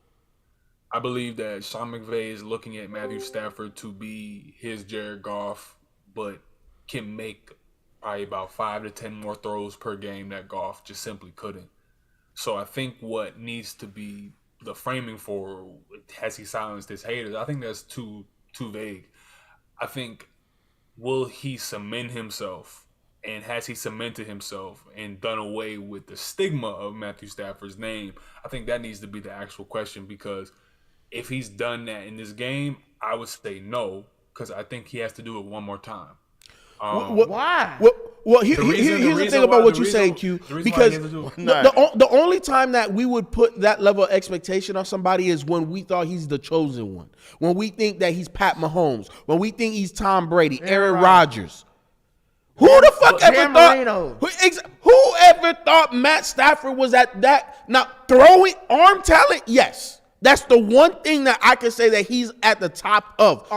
On this program, don't bring other shit to this program, because we say our own shit here. We go against what they say. Mm-hmm. That's what I'm saying. On this program, for as long as I've been listening to y'all and been a part of this shit. Who's your Super Bowl pick? No, it was the Rams and the Chiefs. And that's what I'm saying. So here's the thing: is that the Rams were a perennial favorite this year all across the board for so many people. A lot of people. So if I'm supposed to look at that as, okay, hands down favorite in the NFC. They just got Odell. They just got Von Miller. People just want to act like this didn't happen this year. This is supposed to add into the case of, okay, Matthew Stafford, all you got to do is make those 5 to 10 throws per game and at least not be the reason that they lose. Because if Jared Goff can get you to a championship game against Brady, are we not saying Matthew Stafford is not 2 to 3 levels higher than Jared Goff as a passer? Well, then that's why I'm saying everything you saying means that he can't do shit in your eyes that you would think that he's going to silence you. Because if he wins the Super Bowl this year, you're going to say, well, he should have won the Super Bowl because he on a stacked roster. And if he don't win the Super Bowl this year, you're going to say, well, he should have won the Super Bowl because he was on a stacked roster. So it's kind of like, well, shit, damn, nigga, he can't. I don't know. He damned if he do, he damned if he don't. I don't know, man. I think it's like this.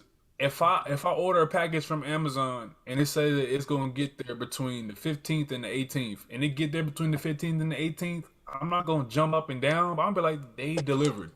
The standard was set, and they met their standard. So if you got all these people saying, yo, he needs to deliver, or this is a perennial favorite to deliver, and he does it, I'm gonna be like, yo, he delivered. But I'm not gonna be. That's a false analogy, because that package is guaranteed to get to you. He's not guaranteed to win a Super Bowl. So, you know what I'm saying? I think my thing is that, you know, we've looked at Stafford in his Detroit days, and we saw him get to the playoffs with a great coach, and we saw how he was when he didn't have a coach. Mm-hmm. So we saw that when he had a coach that could take advantage of his talent, they can actually win games with Stafford. They fired Caldwell and went back because they didn't have a good coach. What does Stafford look like outside of that organization that we all know is bad? Nobody on this program should ever disagree with that. They've been bad and they're still bad, except when Caldwell was there. And we're seeing it.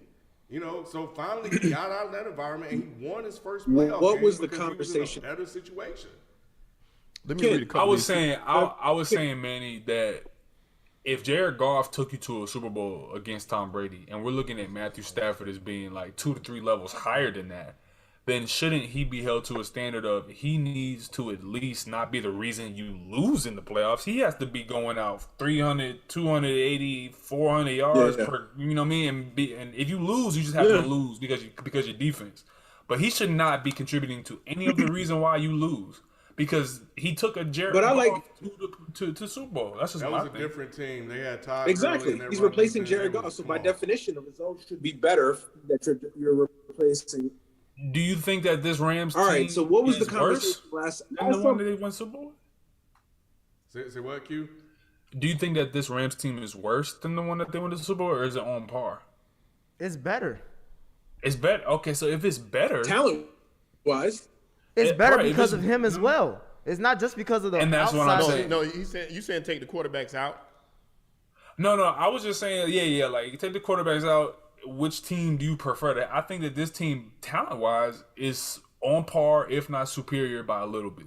So if you can look at that, at least like we all would agree, I hope, then why wouldn't you say, okay, he has to be the reason you at least do not lose these games? He has to ball.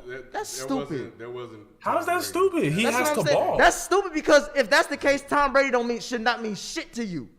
He shouldn't be the word GOAT and Tom Brady should not align together. What you mean? Let's get to some of these super chats, but Because they did not win most of those Super Bowls because of him. I'll tell you that for sure. Ask Adam Vinatieri. you don't have to tell me. Shit. You need to interpret it for yourself. Right? Man, I gotta do something because I know Malcolm Butler got something to say. His crying ass.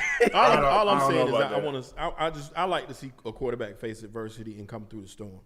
That's what I'm saying. I need to see from him in the playoffs. That's that And the trauma reason- we be talking about No, as black folks. the You just can't get it. Yeah, Can't get away. You that can't was- go with a happy ending. That was boy. my only point because he struggled down the stretch. Admittedly, so correct. He struggled in that San Francisco game, in the game before that, So I want to see if he has a little bit of pressure to him. How does he react to that pressure? We didn't see it in this game. That was my whole point. I don't need to see For all everybody who missed that point, I hope you got it that time. You didn't see any pressure in this game for him. There was nothing. I mean, a person of his caliber, yeah, he dope. Now, don't get me wrong. I'm not saying that this man is a scrub But he at all. play who he plays, Shelton. No. He does play who he plays. He plays exactly who he plays. So then But what's what up? I'm saying is, when he got out there, he was playing downhill, and he played a great game downhill. What happens if the notch is turned up? What happens if he plays Tampa next week and Tom drives him down the field and they score on that first possession? What Matthew Stafford will I got then will be the person that tells me who he is, not the person who comes out. You know, they went 3 and out their first 5 series. They were 3 and outs or interceptions. The first 5 series. So there's no challenge to that game. His defense did everything he needed for him to do. All he had to do was show up. He was reading the paper on the sideline. You set up the adversity on your own damn self. You picked the Arizona Cardinals, and before I asked you the I question, did. I asked you the question. Did you think he was like before or after the game? Has it changed your mindset? No. So in his eyes, in your eyes, bro, there was all that adversity didn't mean shit. No. Because That's he what won I'm the saying. game and he It's won still- it's handsomely. still- he did. He did just win. waiting for the loss so he can say, I told you. I ain't waiting for the loss. Yes, he did. I'm waiting for the adversity. Once Yes, he again, did. if he leads this team against Tampa Bay and scores on you know what, You don't if need he all that, win, Joe. if he Hey, okay, so, if hey, he Ken, beat- if I give Cam y'all Akers this. get another 20-yard run in the first part, the first play of the game, first play of he the gonna be game, like, it it's a start- wrap. it It ain't shit. If it's that easy, then Go ahead. Drink More Water said, I'm going to go backwards. I'm going to get all y'all super chats, I promise. But this is related. That's why I'm throwing it out there. Drink More Water said it's too early to say if he silenced the doubters. It's too early right now. That's what he said. Okay. Let me go back. I missed the other ones. Y'all forgive me. I'm behind a little bit. Mark Sanchez got more playoff wins than Matthew Stafford. I got one. But if you got one. Yeah. Mars is too far. I'm sorry, I always said that wrong. He said the Eagles need to get rid of everyone over 30 for draft capital, get a quarterback, and put Jalen Hurts on the bench. He's a great backup. Boy, Y'all hard, man. Y'all y'all tough. heartless. Y'all on Jalen tough. Hurts, boy. Y'all tough. I just keep it real. Good season, Jalen. Terrible. We them boys. Odell look different, don't he? With a new QB throwing him the ball. He don't look different. He look just like how he was with Eli. Yeah. You know what I'm saying? The ghost of Eli is coming back. Nah, How many catches he had? What did he do? I know he had a good game, but Yeah, what he did had he a do? touchdown. I don't know how many catches and yards. He had but I about mean, he threw for 40 yards. Yeah, he threw a touchdown pass. didn't He he? received. He probably has like Listen. at least 50 in to the game, he had more passing yards than Kyler Every Murray. game, he had 50 to Listen, 70 that's yards crazy. receiving, and then like That's a crazy. touchdown. every game that Odell Beckham plays at this level is is just a huge indictment on Baker Mayfield. Yep. Like if Baker Mayfield was a stock, motherfuckers should just be selling now. Blockbuster. Like just sell. Like Yeah. How do you even defend Baker Mayfield at this point? Can't. By watching OBJ play. You can't. You can't, right? You can't. And he's arguably No, Can't. I'm saying What's next? I was gonna say he's arguably the second best receiver. Yeah, 100%. And wait till OBJ comes Maybe back third next year. Throwing Robert Woods. Robert Woods ain't shit compared to OBJ, but Cooper Kupp He's not is arguably the best talent-wise, receiver on this roster. No, Cooper Talent-wise, Kupp is. He's more reliable. Huh? Robert Woods will be more reliable. He's not talent-wise. He can't touch. When you OBJ. say reliable in terms of what? Health? He gonna get. You can get the ball right. He gonna be where he needs to be. You can get him the ball. Robert That's Woods a different make those conversation. plays. Let's just get through the super Yeah. chats. Robert Woods, you don't think so? Let's get through the super chats. I'm not number one jumping. receiver I'm not last drinking. year. I'm not drinking out of that cup. Robert Woods is a good receiver now. I'm not saying he not. This is the first time you ever said Robert Woods in the last 6 months. I had Robert Woods on my fantasy team 2 years ago. And on that's why you purpose. lost. Robert So Woods was good. so keep going I'm a with the champion, super baby. chats.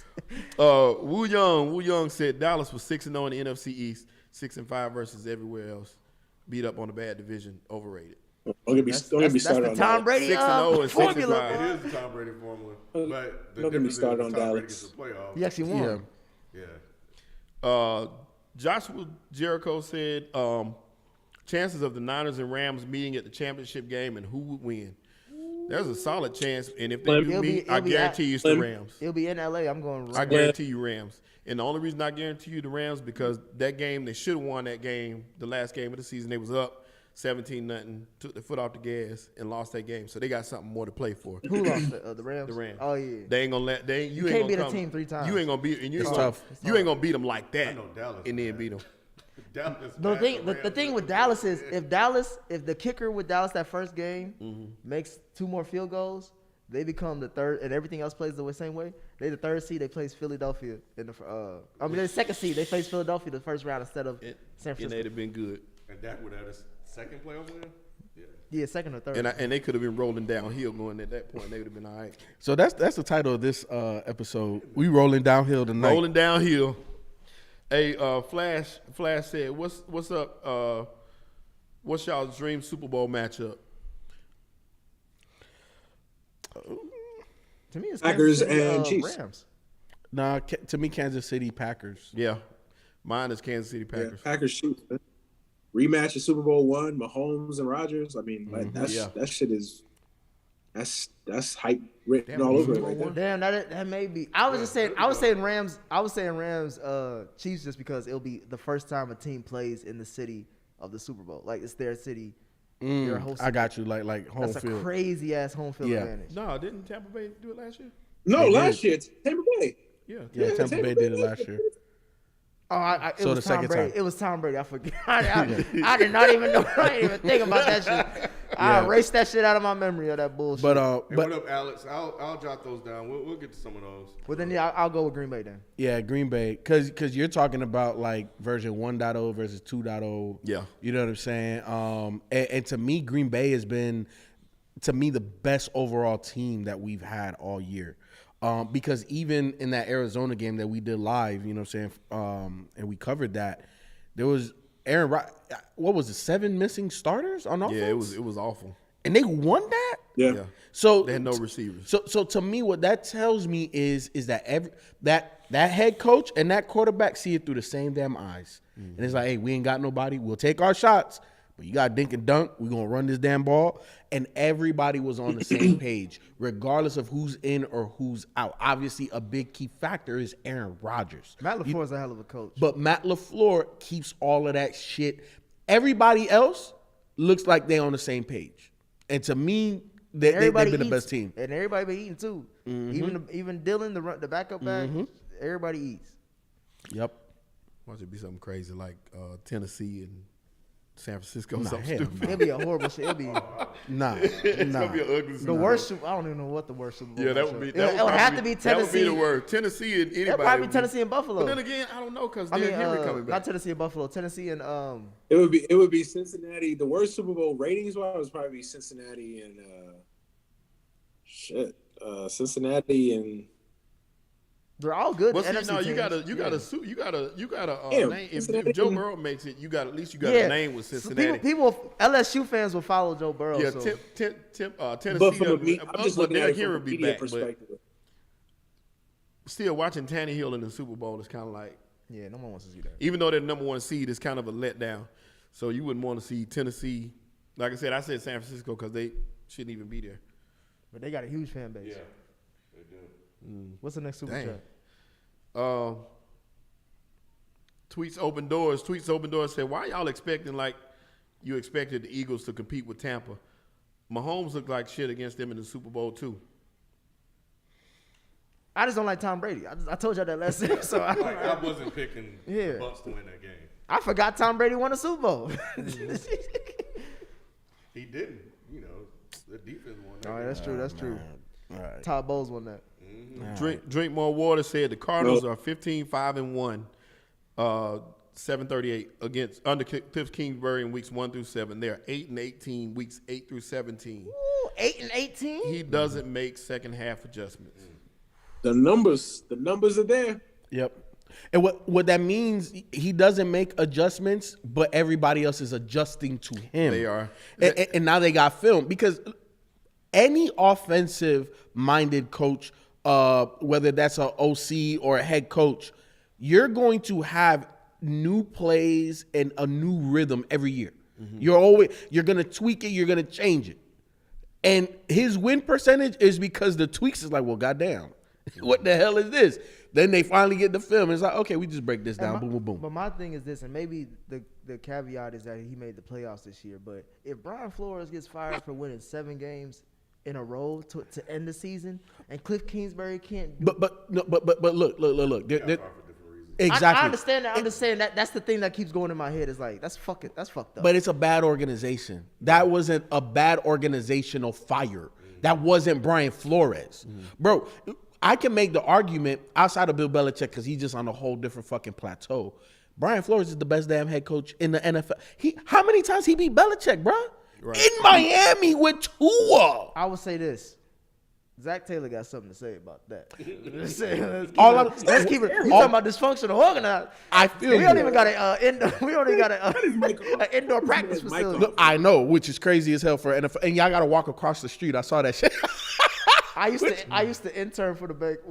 For a local sports team, the Fox Sports team out there, and that shit was crazy.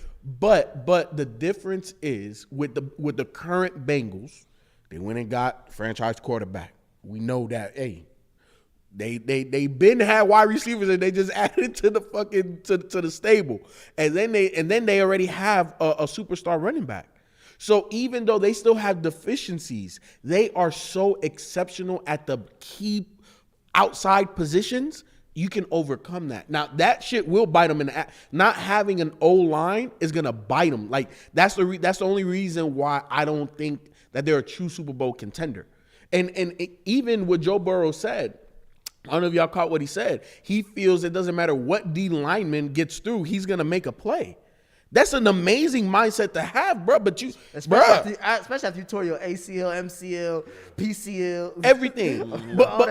But for that to be required of you, if you face the Rams and that pressure, the 49ers, bro, you're not going to just shrug somebody off. Tennessee line ain't no joke. I'm going to tell you this right now before we move on to the next question.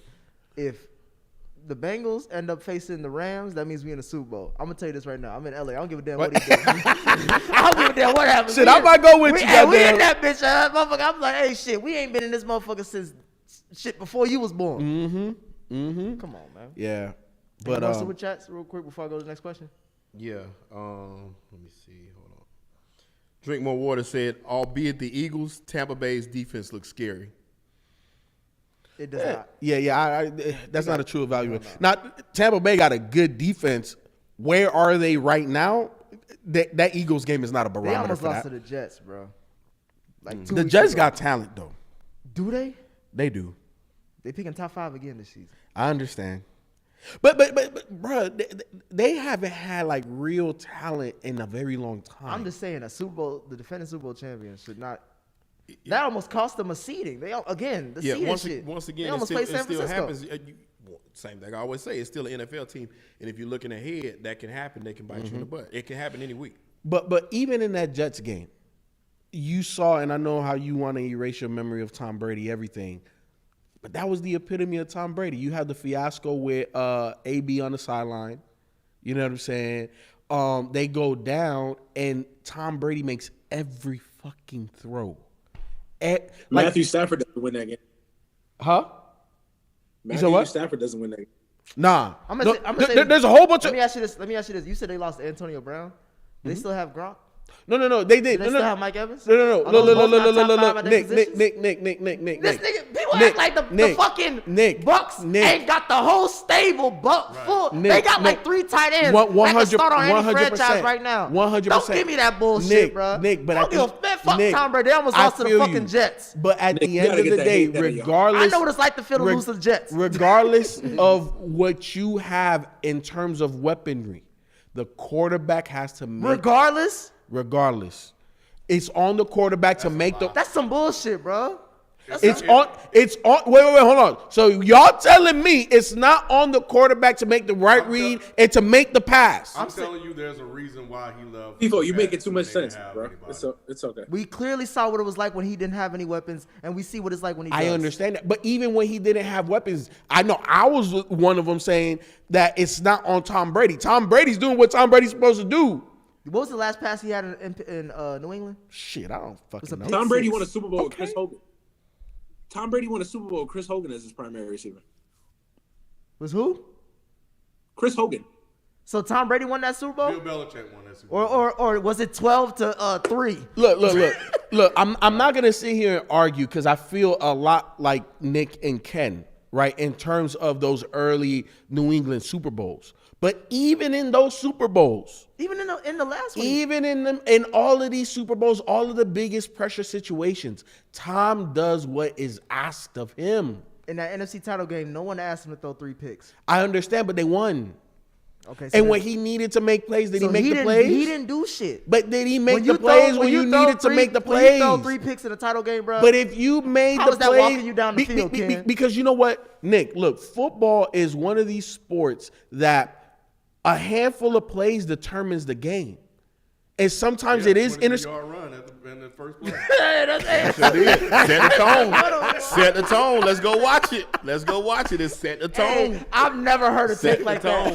I said, did you see the first play of the game? I've never heard a take like that. The first play of the game. That's because you ain't never watched sports with me. Let's watch it. No, that's because Shelton be bringing something different to. Hey, I bring the truth. You got to watch the game, man. You got to start watching the games. You got another super chat? I got a question. You can't just read the highlights and the stat sheets of what you see on ESPN. You got to watch them. And if you watched it, you would see what was happening in that game. Get to the guy. That's all I'm gonna say. Everybody trying to hear that bullshit. Johnny Mac Zero said Russ says he wants to explore his options this offseason. Where y'all see him ending up? Wait, when did he say that? Huh? Because he be going back and forth. Sierra must have had to talk to him. Hey, Sierra been talking to him. Hey. I think it's a whole plan. I think she told him play shitty so we can get traded to go to New York. I didn't know he said I don't know where he's going, but I mean, he came out earlier this offseason. He said these are the 5 teams I want to go to make it happen. And then he came back saying, "My bad, I was just joking." Denver or Las Vegas. I don't see him going to an NFC team because I don't see the Seahawks trading him within the conference. So, and it would have to be a trade, obviously, because they're not going to cut him. So it would have to be an AFC team. So we start there. And the only teams that really make sense logistically, I don't see Pittsburgh. That's not a Pittsburgh type of move. Although I think he'd be dumb not to go there. But I think it's Denver or Vegas as the 2 teams that if he does orchestrate a trade, I think those are the 2 teams that make the most logistical sense. Any more? More so Vegas because they could swap quarterbacks. They could trade them Derek Carr and then they can get Russell Wilson, or they can let Derek Carr go or swing Derek Carr in another trade somewhere else. So Matthew Stafford, we said it when Drinkmore said Matthew Stafford had a career low 17 pass attempts. Josh Bros said Jay Cutler was talented and got killed because he never won. And don't sit there and tell me the Bears are a good organization. No, they're not. The historically, yes, but in terms of recent memory, hell no. They never had a good quarterback either, really, since Jay Cutler. Jay Cutler was arguably their best quarterback before McMahon. Yeah, them are all time. And that's a problem. That's a problem. But not you know what Jay Cutler's problem was overall? It wasn't the talent. And I would say it was 50-50 on field. It was the off the field. He was an asshole. He was exactly. He was an asshole. You know, and the arrogance didn't allow people to accept him. You know what I'm saying? Like, and I think that's the difference with Matt Stafford. And the intangibles. Yeah, and the intangibles. Well, like with Matt Stafford never gave off the air that, all of this stuff is beneath me and I'm way better than this. And the only reason why I'm losing is because of Detroit. Matt was just like, hey, man, I just got to get better. Like there was some humility there with Matt Stafford that allowed you to be like, you know what? He's talented, but, the rest of it's questionable. But, Jay Cutler, that was a whole different basket case right there, boy. Drink More Water said Tom Brady at 44 is older than every other NFC head coach. LaFleur is 42, Shanahan is 42, McVay 35. He's also older than Zach Taylor, 38. That's crazy. That is crazy. And that is really crazy. To still be playing at that level, that's dope. But you know what was also interesting about that? Essentially, Tom Brady's the OC of that team because Bruce Arians and his system is no longer ran. Everything that they do offensively is all Tom Brady. So it kind of makes sense. Yeah, so those picks. What else you got, Sheldon? Let me see what else is on here. Alex Hayes said Kyler got exposed, and y'all need to revisit Dak being a top 10 QB. Nikki got some explaining to do. What did I always say? Dak is top 10 at what number was he at top 10? Number 10. Number 10. Much love to y'all brothers, though. He's always around 15 for me. I've always said it. He's mid. He's a mid-pack. We're going to rank him. We'll do that in all We got to. Yeah. After the Super Bowl. All 30 quarterbacks. Kid, I got a question for you. What we got? Should Bill Belichick get a lot of criticism for how the Pats got blown out on Saturday? Absolutely. Why? Did you not see that? I saw it. That was a perfect. What was it? The stat? Something that said they had a perfect offensive game. Yeah. No punch, whatever. Yeah. They got manhandled. Yeah. You know, it was an ass whooping coming to him. You know why? Jones looked like shit.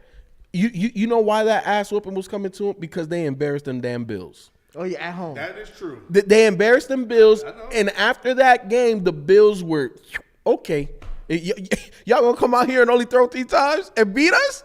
You can't look like that though, bro. But Ken, the thing is that we know the whole time I was watching that game, I'm like, this is why there are certain teams a la San Francisco that didn't take Mac Jones with the number 3 pick, right? This is the reason. However, more important for Mac Jones is year 2. He had a really good year 1. You know what I'm saying? But year 2, they have to expand and add levels to that offense because it's very basic. It's very it's the Brady offense. We're gonna run the ball a lot and we're gonna dig it dunk and take out. But they don't have Brady. Mac Jones is not Brady. Mac Jones is not Brady. Brady wasn't Brady when he's Brady wasn't fucking Brady. He's a very limited quarterback. Mac Jones is not that good. We're not gonna do this. Brady was limited as hell. Y'all know Brady was Mac Jones is not that good. He can't throw deep. He can't throw deep. He doesn't have it. The only thing that Mac Jones have is accuracy. That's what will keep him in the NFL for a long time. Mac Jones is not what I'm saying. That's not what I'm saying. I'm saying that we're not going to take Brady now and put it on Brady year 1, year 2. We're not doing that. Who's doing that? You did it. You say he's not Brady. No. But Brady wasn't Brady year 1 or 2 or 3, really. True. Or 4. True. Yeah, that's all I'm saying. It was year 5 when he started really balling. Could I'm Mac just saying Jones the plan now with this team is that they're going to run the ball and throw here and there. Look, when I saw that game, and they got their ass handed to them, it was just the perfect storm. You whooped our ass and you embarrassed us. The Brady hate. the Pats embarrassed the Buffalo Bills, so the ass whooping was in line. And then again, when I watched it, it was just Mac Jones looked like a rookie. They made him look like a rookie. That's really what it came down to. That pass that he had that was intercepted. That was an amazing play. That was an amazing play by the safety. Yes. Because that was literally going to be in the bread basket. And that was an amazing throw by Mac Jones. That's what I'm saying. You can't throw that ball any different. The defender just made the perfect defensive play. Ken, look, the Pats are going to be fine. Mac Jones is their guy. That wasn't what he Yeah, that was the question. My thing is, because it's not about Mac Jones, because outside of Joe Burrow, all the first-time QBs in the playoffs lost, I think, from outside of Dak as well. But to me, it's all about Bill Belichick. It's always about Belichick, and then obviously they got this. They're trying to set up this thing between Belichick and Brady, who can win more titles away from each other. I know we need to stop that. But as far as Belichick, nonetheless, he has owned this division for the last 2 decades. Yeah. Almost 3. Them getting, first of all, I would say I don't know if he deserves a lot of criticism because no one expected him to be there in the playoffs at all, especially with that quarterback. That's what I say. And second of all, no one expected them to. They were damn near almost. It was a pick'em game not that good. going into that playoff. Honestly, they're not that good. New England overexceeded a lot of people's expectations. They're not that good. Look at the talent on that team. I mean, they're better talent-wise. They're better than they were last year because they went out and had that free agency splurge or whatever. But they're not that good. New England. We said that about past New England teams that won Super Bowls. Who's their number one receiver? They don't have one. They don't. Jacoby Myers, Nelson Aguilar, Jacoby Myers. Yeah. They really, like you said, they're devoid of talent. They're running backs. but that was all season long, bro. It was. That's So why they I'm saying. won- That's why I agree with you. They overachieved. You know what I'm saying? That, like, so I mean, they didn't look good at all. And the super chat from Josh Bro said Mac Jones had nothing to do with Belichick's defense. You're absolutely right. That they played a horrible game on defense too. It just got that's just one where somebody get their ass handed to them. It just happens. It happens. They got killed in sub-zero conditions. You know how bad you got to be to give up that many yards and that prolific offensive numbers in sub-zero conditions? Like, Yeah. Hey, but that shit looked like that shit was just bad. but let's give credit where credit is due, because that boy Josh Allen was throwing some damn darts out there, some damn He had a good laser game. rockets. He had a good Shit. game. They couldn't tackle him either. at Nah. all. Like he was bouncing. They were bouncing off him like. Wham Where Newton. the Josh Allen haters at? Wham Newton was out there. Well, I was gonna say my next question, Manny. Left, though. Manny? Is Buffalo ready to take another trip to the NFC title game? AFC. AFC. You just said NFC My though.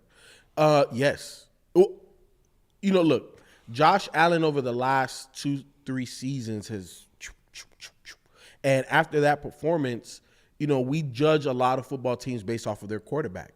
And right now, Josh Allen's one of the best quarterbacks still left in the playoffs.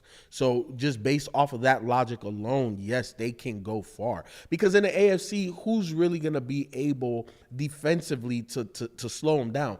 As much as I like Cincinnati, and I think Cincinnati could beat them, defensively, that's going to be a shootout. It's whoever has the ball last to me in that type of scenario. Who else is left in the AFC? Tennessee got Tennessee could rough them up a little bit. They could, yeah. You know what I'm saying? And obviously Tennessee beat them earlier in the season. But again, it came down to Josh Allen slipping, trying to go for the touchdown or the first down in goal line situations. So again, very close. It could go either way. You gotta go see Patty. Got to go see Patty. See, now that is where are the Bills ready? And you know, first playoff game they scored 50. They did beat them in the regular season. And they beat him in the road. Can you go out there and outdo a Pat Mahomes? That's what it's going to come down to. So to me, when I'm looking at the Bills and the rest of their stretch, can the offensive weaponry and firepower continue to hit on all cylinders? Isn't that the same case for all the teams in the AFC? In the AFC? Yeah, because nobody's really a defensive juggernaut like that in the AFC. Manny, what you think?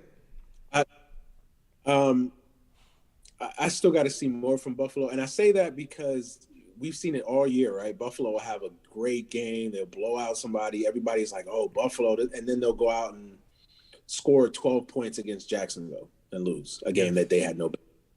So I got to see. Next week is the big test for Jacksonville. If they win that game in Kansas City, then they're going to the Super Bowl. I don't think anybody else is beating them. That's their AFC Championship game. If they can go into Mahomes' house and beat him at home, then that'll be You know, the same thing with Stafford. Let me see that game. If he can go in to Kansas City, beat Mahomes, the guy who has the crown as far as the AFC goes anyway, beat him in his building, then Buffalo will shut me up, and they will prove to me that they're ready for prime time. Until then, I got to see more because again, we've seen it all year. They'll go out, they'll have a big game, and then they'll go out and lay an egg against the Jets or somebody. Like they'll lose a game that they shouldn't have lost. I know the playoffs are different, but whatever. Who's the hottest team in the AFC going into the playoffs? Going into the playoffs In the AFC, Cincinnati. I can make an argument. Cincinnati. Bills too, but yeah, Cincinnati. Yeah. You can make an argument. Tennessee has Yeah, they won. won. They were Hot, no, okay, hot in terms of Cincinnati was wins, the but hottest one, how they're winning I'm just wasn't saying, convincing. Hot in terms of wins, nigga. That's how you determine if you're hot. No, the game within the game. The way you And win without- exactly, the way you win And has a without- lot to do with Didn't it. they beat Buffalo without Derrick Henry? Was he out at that time? It was the way they won those games, though. That's why it really, like I said, it is. It's like I said, for me, it's more Cincinnati than anybody. Because how many games ago was it that Tampa played Buffalo? It wasn't that long ago. It wasn't that long ago. That's what I'm saying. So they weren't hot. They won. And the final game of the regular season, the Jets had Buffalo on the ropes too. Let's be honest. So Buffalo, The Jets got some talent. The Jets had a lot of people on the ropes. But the thing is, again, if you're Buffalo, those are games that you're not supposed to be on the ropes against. Those are games that you're supposed to take care of business. If I'm going to put you on that pedestal where I got you as a bona fide Super Bowl pick, those are games that you have to win. You can't lose to Jacksonville. You can't have the Jets putting you on the ropes. So Brady struggled. Every we'll see. run, from what I've seen. But we just talking about who's hot. Wasn't Brady down 28-3 in the Super Bowl? The Brady, hey, but he talking about the Bucks. The Bills were down to the Jets. So went the Bucks. No, Then they win the Super And Bowl. that was just in relation to the game. question, though. No. Right. It's in relation to the situation. No, We talking about who's Bro. hot, though. my point is, Bro, just say should y'all the hate Bucks Brady, have that's taken it. care of That's business it. too? Just say y'all hate Brady and y'all can't evaluate him. That's not what I'm saying. You're criticizing. That's exactly what you're saying. criticizing the Buffalo Bills because the Jets had them on the ropes, and I'm pointing out that the Jets also had the Bucks on the ropes as well. And you're not criticizing the Bucks. The Bucks are the defending Super Bowl champions. So what is your point? Exactly my point. Oh, so that meant those are games that they're supposed to handle and take care of business. Okay, That's what you and said they about won, the Bills. and That's they all I'm saying. but Brady There's didn't no have but. a game against There's no Jacksonville. but here, man. It's the same point. Okay. Did the Bucks Bills lose a did get hot game down the as stretch. bad You're right, this 'cause the year Bills- as the Bills lost? I didn't realize that was 5 games ago. Did the Bucks lose a game this year as bad as the Bills lost to Jacksonville? Okay. These niggas don't be making sense sometimes. I swear they just be I'm talking. asking a very valid question. Well, yeah, you asking can a very whatever. valid The question was the hottest AFC team down the stretch. Okay, so we're That's just gonna why ignore what it I didn't said. matter what the Got Bucks it. did against the Who did Jets. they? Who did the Bills only beat? talking about- Who did the Bills beat? The Bills actually played well down the stretch. I'm I saying didn't who did they play? They played. No. That don't matter. Don't ask me. No, It's for me. it's It's for me. okay. It's for me. They played. They lost to the Bucks. Mm-hmm. They beat the Panthers. They beat the Patriots. They beat the Falcons, and then they beat the Jets. Oh, okay. No fucking Oh, body. okay. Get the fuck out of here. fucking The body. hottest team? Well, no, I agree with you. Remember, I said Cincinnati was the hottest team. No, I'm just saying, like, Feefo, the hottest team? What were the scores of those games? Okay, What were the scores of the? Y'all always be adding shit to shit. I said is how they won the game. They was beat, just the yeah, power, they beat the That was Panthers. just a pile of They beat the shit. Panthers 31-14. They beat the Patriots 33-21 in a revenge game. They beat the Falcons 29-15. That was an ugly game. They beat the Jets 27-10.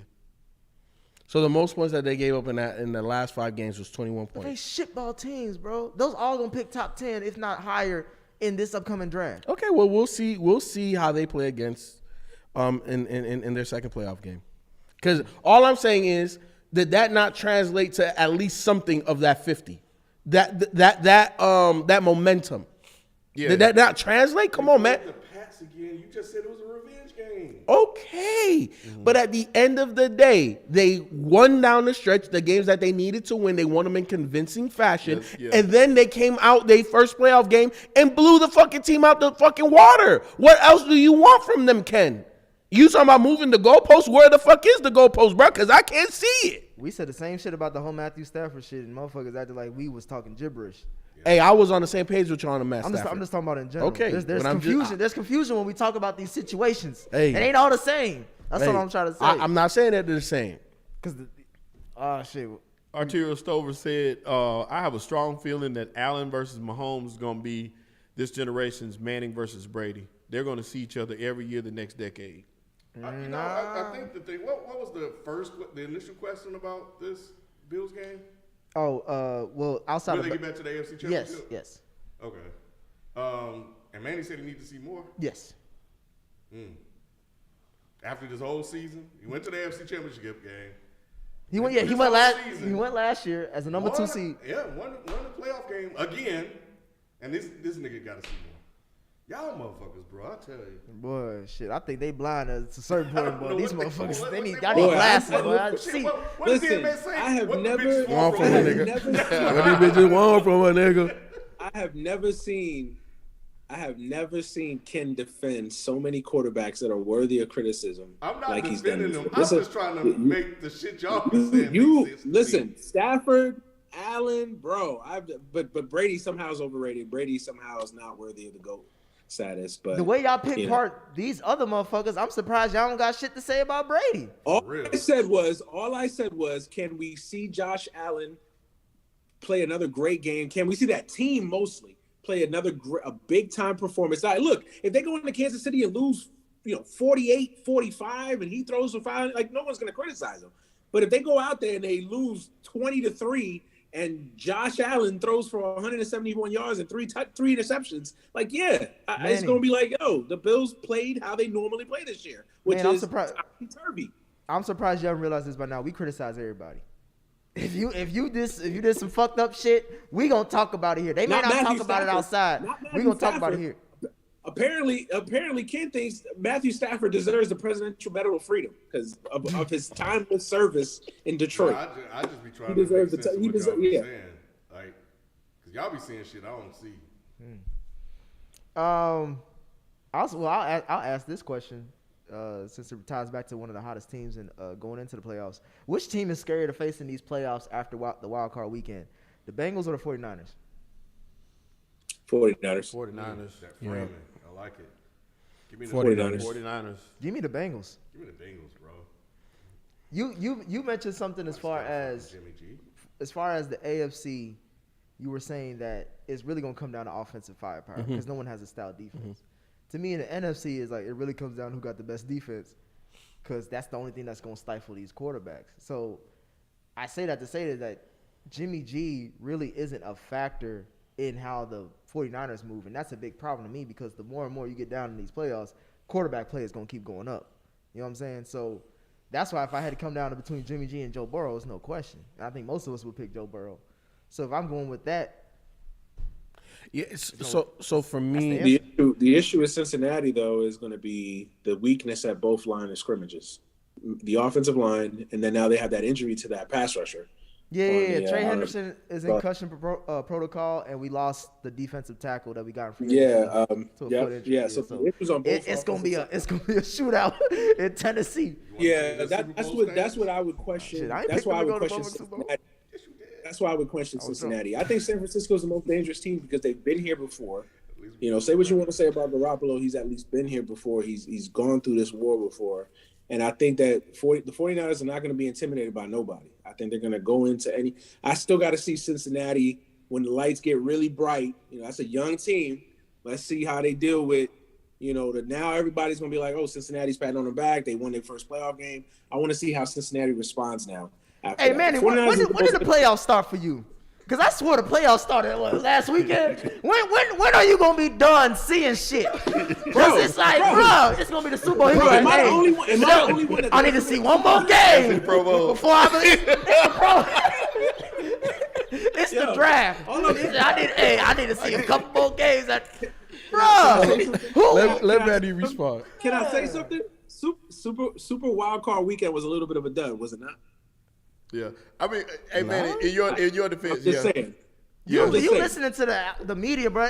People said this wild card. I'm not listening to the media. I'm making my own opinions, man. I'm making my own opinions. Listen, you know I rock with Joe Burrow. I'm not. This is not a Joe Burrow diss. All I am saying is, if you ask me Cincinnati or San Francisco, I think San Francisco is a little bit more dangerous than Cincinnati because of the experience. That's what I'm saying. Wanting to see more from everybody. Jimmy G comes up, and he don't want to see more from Jimmy G.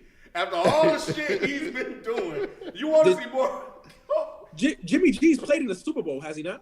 I don't remember Matthew Stafford. What Super Bowl Matthew Stafford and played did you not see that game? What Super Bowl did Matthew Stafford play in? No. I missed it.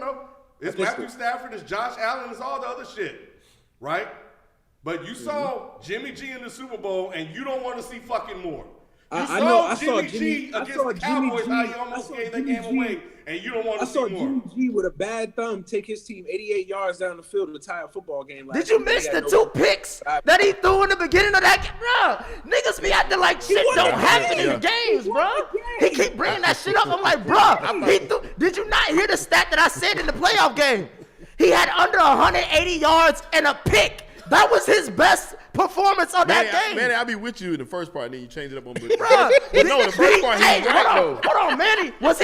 Did he not have a 10-point lead in that Super Bowl that he lost to Patty? I can't give you that. I agree. One throw was the game. All I'm saying, but that was more Kyle Shanahan than it was Jimmy G. Let's be honest. What I took it as him saying is everybody covered the spread. Everybody won the games they were supposed to win if you go by the pundits in the first round. The second round is kind of more up in the air. That's what I was taking it as he was saying at first.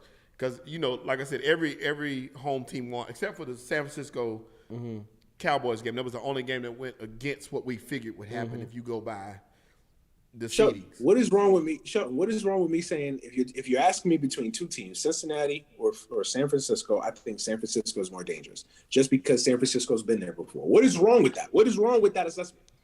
There's nothing wrong with that. It's just you always saying you need to see more from other guys, and you don't want to see more from Jimmy G. Yeah, I want to see him win a Super Bowl this time. I want to see him not blow because to me, it's not consistent.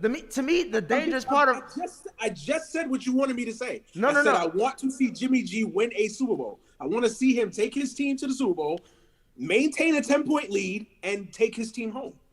I want to see that. If you want to play that game, yes, I want to see that. But you're the same guy that praises Matthew Stafford, but Tom Brady isn't worthy of praise. I'm not talking about. I am not talking about Matthew Stafford. I can play that game too. Manny. Tom Brady. The only reason I picked San Francisco is because I feel like there's some holes in Cincinnati's defense, and that's exactly what I just said. Shit, Joey Bosa is in concussion protocol. He is, and Fred Warner. We don't know what the fuck he gonna look like. We don't know what's gonna happen with them. But that defense still held up. Oh yeah. It's still held up. They still held up stout. Yeah. And I just got. And they going into the freeze. Dallas was sucked. They did, and Dallas still had a chance. They going to the freezing temperature of Green Bay with them injuries. But they can run the ball. That's the one thing too, is the key. And they can push that ball down your throat. They play smash mouth football. And to me, when I'm looking at I've been a Joe Burrow guy. You know what I'm saying, from the beginning. And I even hit you up, DM, my nigga, on IG and hey, bro. He said he hit me with all negative shit. He said, I don't think they're going to do it. But no, but y'all. Like, nigga, don't tell me this. But I was being 100, though. Like, I don't know if they're going to make it, but they definitely have an opportunity to make it. You know what I'm saying? Because Joe Burrow is the guy. Joe Burrow is a franchise quarterback, and he got a plethora of weapons. But I agree with parts of what Manny said. That the line of scrimmage on both sides of the ball for Cincinnati is going to be a major problem. You know what I'm saying? And the further you go into the playoffs, I don't know how many more big defensive players Joe Burrow is going to shrug off. I'm just saying. But wait, hold on. Okay, so the reason why I'm picking San Fran, smash mouth football, outside of what Manny says, like my perspective, I like Kyle Shanahan's play call. He puts them in good situations. The fact that he even has Debo running the ball as much as he does, that is a fucking weapon. And now you can manipulate the defense with that even more. You know what I'm saying? So I like the fact that they have a legit front seven. The back end of that defense they get help because of that front seven. Yeah. So as long as they can, do their job and the front seven applies pressure, we know that Jimmy G is going to be serviceable. We know that. Now, to me, it's less variables with San Fran, albeit if everybody's healthy. I don't know if Nick Bosa and Fred Warner are going to be all right, but if they are, those two guys are top 3 in their position. Mm-hmm. When I'm looking at Cincinnati, Joe Burrow, as good as he is, he's not top 3 in his position. Jamar Chase not top 3 in his position. And those are your 2 main guys. Even Joe Mixon, I may argue Joe Mixon and Jamar Chase may be top 3 right now. You could make an argument, but Joe Mixon. You could argue that. I don't think You Joe could Mixon argue is. I think Jamar Chase definitely is. You can't name me 3. You could argue Joe Mixon. You can't name me 3 better backs than Joe Mixon right now. What right now? What's in the playoffs? You mean? In general. No, just in general. Oh, just in general. Yeah. Shoot, Derrick Henry, Taylor, And that's it. Everything else you just picking. No, it's a couple more. Let me give you a couple. Hold on. You gonna pull some shit I out thought your ass. now you talking about in the playoffs. I'm talking about general. No, Go ahead. But yeah, but to me, what San Fran brings, that smash mouth football, defense travels. I trust that more than Cincinnati. Tip ball, battle line, shit, bounces the wrong way. I Inexperience. That too. I don't disagree with That's y'all. a factor. I don't disagree with y'all as far as the O-line and all that stuff. I'm just saying this. Burrow's been playing behind that shitty O-line all season long and has won hell of a games. And that defense is a bend, don't break. They held Kansas City to only 3 points in that second half in a game that they had to win, not only to secure their playoff spot, but to win the division. And they stepped up.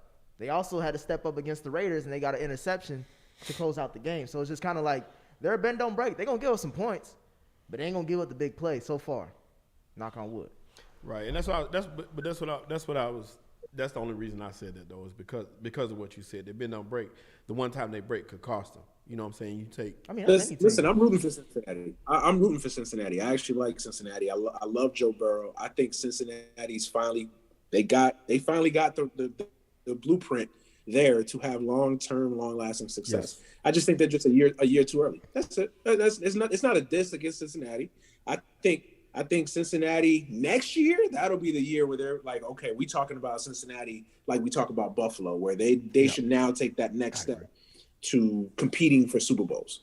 That's all my point is with Cincinnati. I don't know if they're ready yet.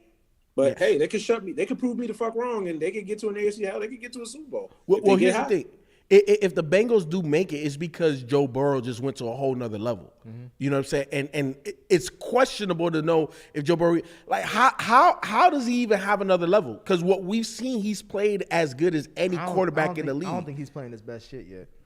And that's very that could be possible, but he may not play it this season in this playoffs. That's you know what I'm saying? So I do agree a lot with what Manny's saying. They are a year away because the foundation and the core of what the Bengals are, the identity is there.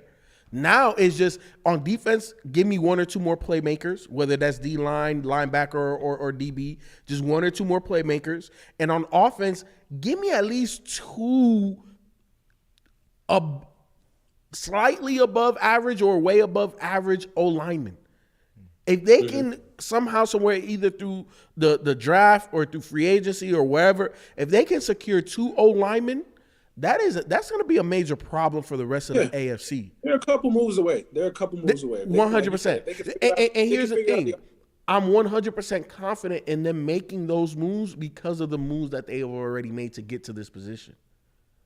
Let's get into these picks before we get more into the show and the super chats again. Gotcha. We appreciate all y'all super chats, by the way. Well, let's start with this game since we talking about Cincinnati. Cincinnati versus Tennessee. Who y'all got? Y'all already know this shit. Y'all already know my pick. Tennessee's the number 1 overall, right? Yep, number 1 seed. Derrick Henry. They still saying he may or may not. I think they just doing that just to. He won't be Derrick Henry. I don't think. I don't know what he gonna suit up. He gonna play. Give me the Bengals. Yeah. Who you got, Shelton? This one tough. This one is tough. You might as well just pick like me, bro. I went 6-0. I know, right? Hey, give me Tennessee. You said all that shit. No, that was tough. That was tough. This one, I ain't gonna lie, was tough. The only reason I picked Tennessee is because they're at home. can't always go with the home team. You can't. You really can't. He's going off of last. He was 3-3 last week, and he went against the home team, so he's going with him now. Ken, who you got? Bengals versus who? Tennessee. Bengals. Manny, who you got? Bengals. The injury to the defensive line concerns me, but I just don't trust your boy Tannehill. the quarterback. Yep. San Francisco versus Green Bay at Green Bay. Green Bay. Hey, as much as I love San Fran, man. Hey, that boy Aaron Rodgers, ain't nobody playing better than him right now. Yeah. Who you got, Shelton? Green Bay. Who you got, Manny? Green Bay. No more excuses. This is their year. Ken, who you got? Green Bay. All right, we all pick Green Bay. Shit. L.A. Rams at Tampa Bay. I got the Rams. Who you got, Manny? I got the Rams. Talking all that. I got shit. the Rams. I Who got the you Rams. got, Feefo? Give me the Rams. Shelton? Tampa Bay. Ken? Man, you already know. Tampa Bay? Hell no. Never pick Brady. And No, then you talking to the biggest- the last one we got is Buffalo at Kansas City. I got KC. Who you got, Manny? Kansas City. Shelton? Kansas City. Feefo? Kansas City and who? Buffalo. Give me a moment. Give me. And And they they're scratch your playing. head with every pick. Man, These some tough. These some tough. now this games. one's tough. You can go 0-4 in this week. Easy. Easily. Give me Buffalo. You going Buffalo? You can go 4-0. You can go 0-4 this week. Mm-hmm. Easy. Buffalo. Either way. Ken, who you got? Buffalo versus KC? Yep. KC, man. All right. And since we on this KC shit, they beat the fuck out of them Steelers, man. Was anybody surprised? No. No. I was more surprised the Steelers baited. I was That was first surprised quarter. they didn't beat them in the first That first quarter. quarter, That's I what was like, gonna bro, that say. shit was spooky. That I was- defense hung I in was there. surprised. They hung in there. I was surprised. I thought that it would at least be a little bit more of a competitive game, because it's hard to beat a team twice, especially that short of a time frame. But yeah, and honestly, I feel like credit to the Steelers that it wasn't even worse than what it was, because it felt like a lot of times Kansas City just was even bored and was just toying with them, because they could have set trip for real and had a Buffalo-like performance, but they didn't. So. Yeah, there's if you know football, you know there's no shot. It's Kansas City. They're just far superior to the Steelers right now. Hey, y'all cool it out in the chat a little bit. I see what's going on in there. Haley, Kaylin, Tigolo. Let's keep things cool. But yeah, I didn't even really watch the game. I watched like the first quarter and a half, and then I just had it on my iPad, and I just was walking around doing other stuff. As a matter of fact, I think when they scored another touchdown, I didn't even want to see it. Yeah, I didn't finish the game. Tomlin, Big Ben go out like that. I thought they were gonna put up 50. That touchdown to Tyreek. The Kelsey, how they ended the half. Yes. I was like, that's when that was like, it's Y'all see great. what they said? Like they got pissed off at that Hartman call that caused that fumble, and that gave the Steelers their first touchdown. That pissed off Mahomes and them, and that woke them up, and that's where they started lighting it. Like that, so. But it was gonna be hard for that defense. That defense played their hearts out early. They really played hard that first quarter, but it was downhill. Boy, the GM for the There you Steelers is a hell of a job to do this offseason. He does. You got to replace. You got to not only replace the offensive line, a quarterback, and the weapons. Mm-hmm. And to be honest, still bolster the defense a little bit. Like that defense is Secondary. yes, the secondary is very bend but don't break. But Bud Dupree. huh? Where's Bud Dupree? He's in Tennessee. Tennessee. I could. The only playmaker that they really have out there in that secondary is Minka. Outside of that, it's like Did he already get paid, or is he due for a payday? 'Cause Is I know I think he's due for a So payday. is Joe? How did Joe play this year? Joe Hayden? Who? Yeah, Joe Hayden.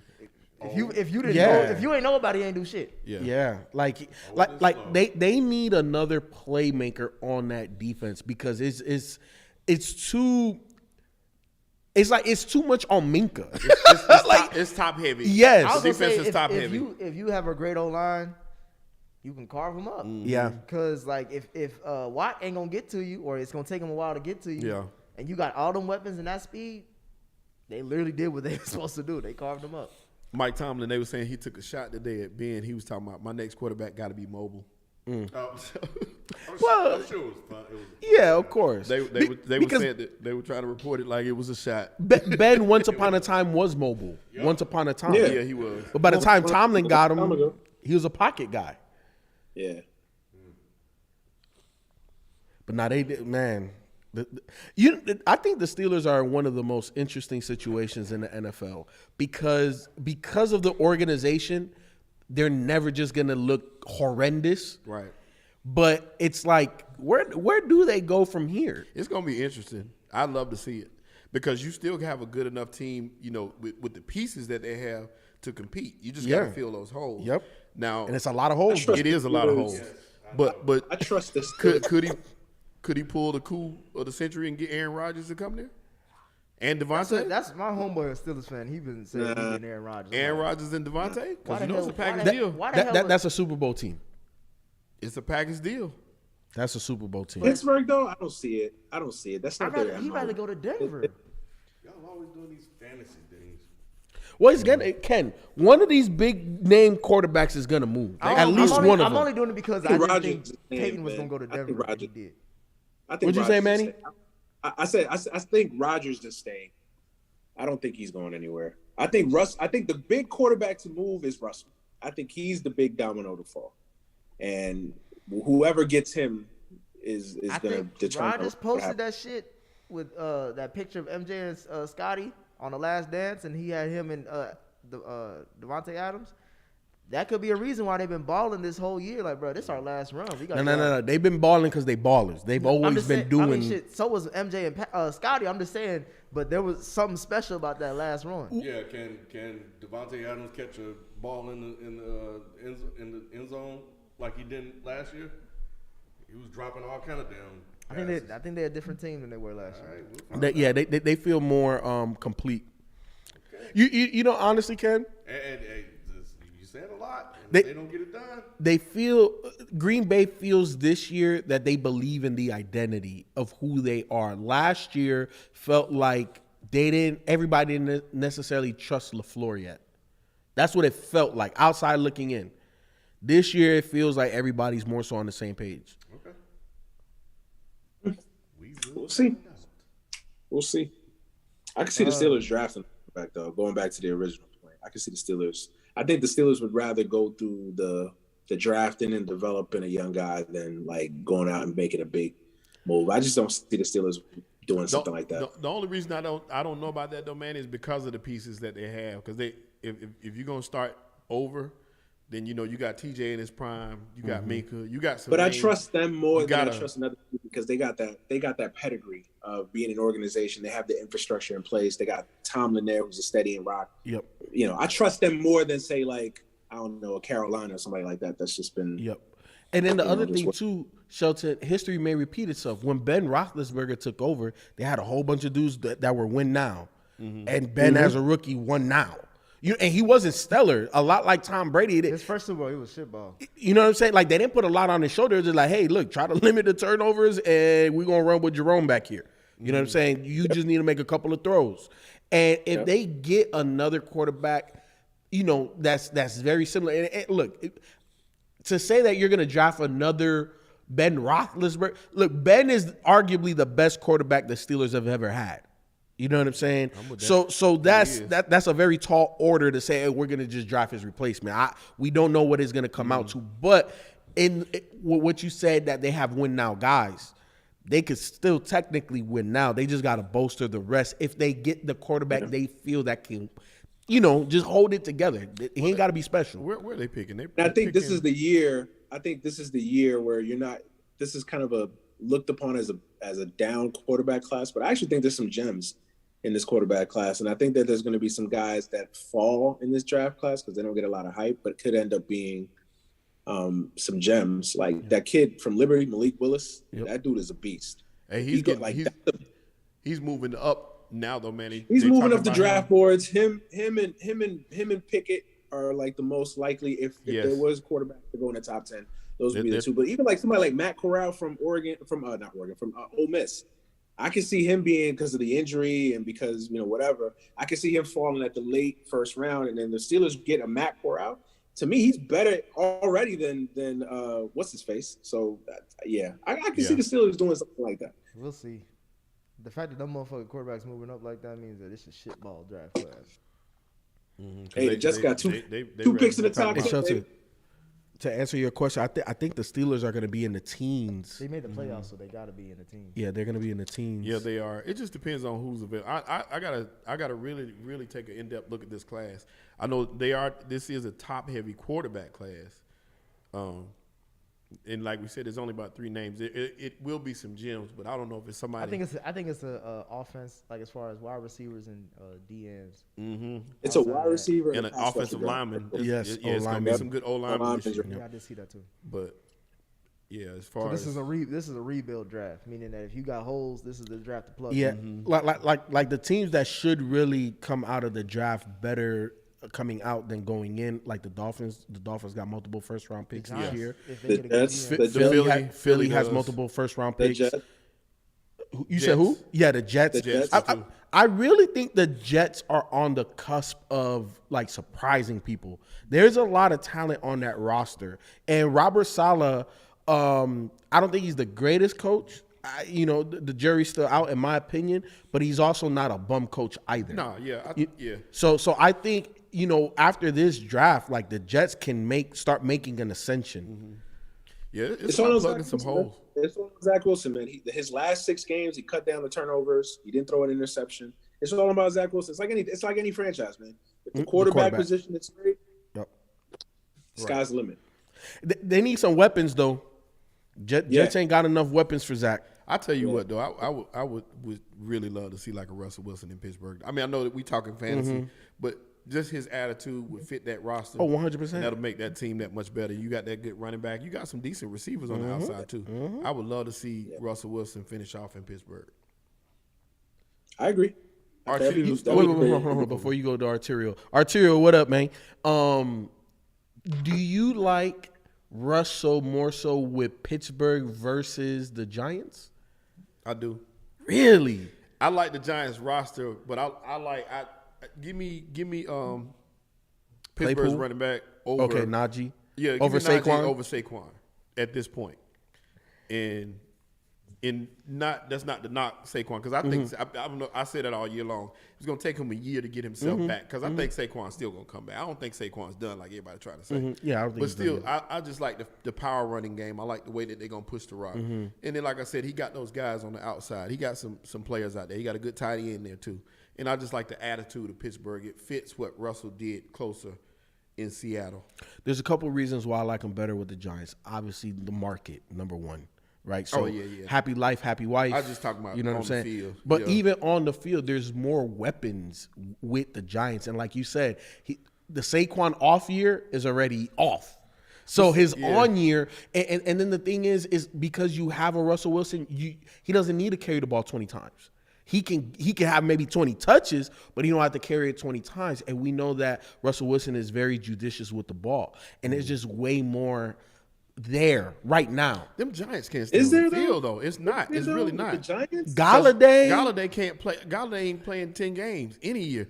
You got same thing with Shepard. Shepard ain't playing 10 games. Yeah. Those guys are in and out the lineup. Outside of the to me, the Giants got more. I think the Giants got more holes than the Seahawks. They do. Now they got talent. It's Their talent up and down that board. Terrible. But like I said, they just can't stay healthy. There's a few gems like I like Kadarius Toney. I like Toney too. I like Xavier McKinnon. I still like Jabril Peppers. I like Leonard Williams. Their defense is straight. But their offensive line. I think their secondary is good. They got a good, solid defensive line, but they don't have any linebackers for real.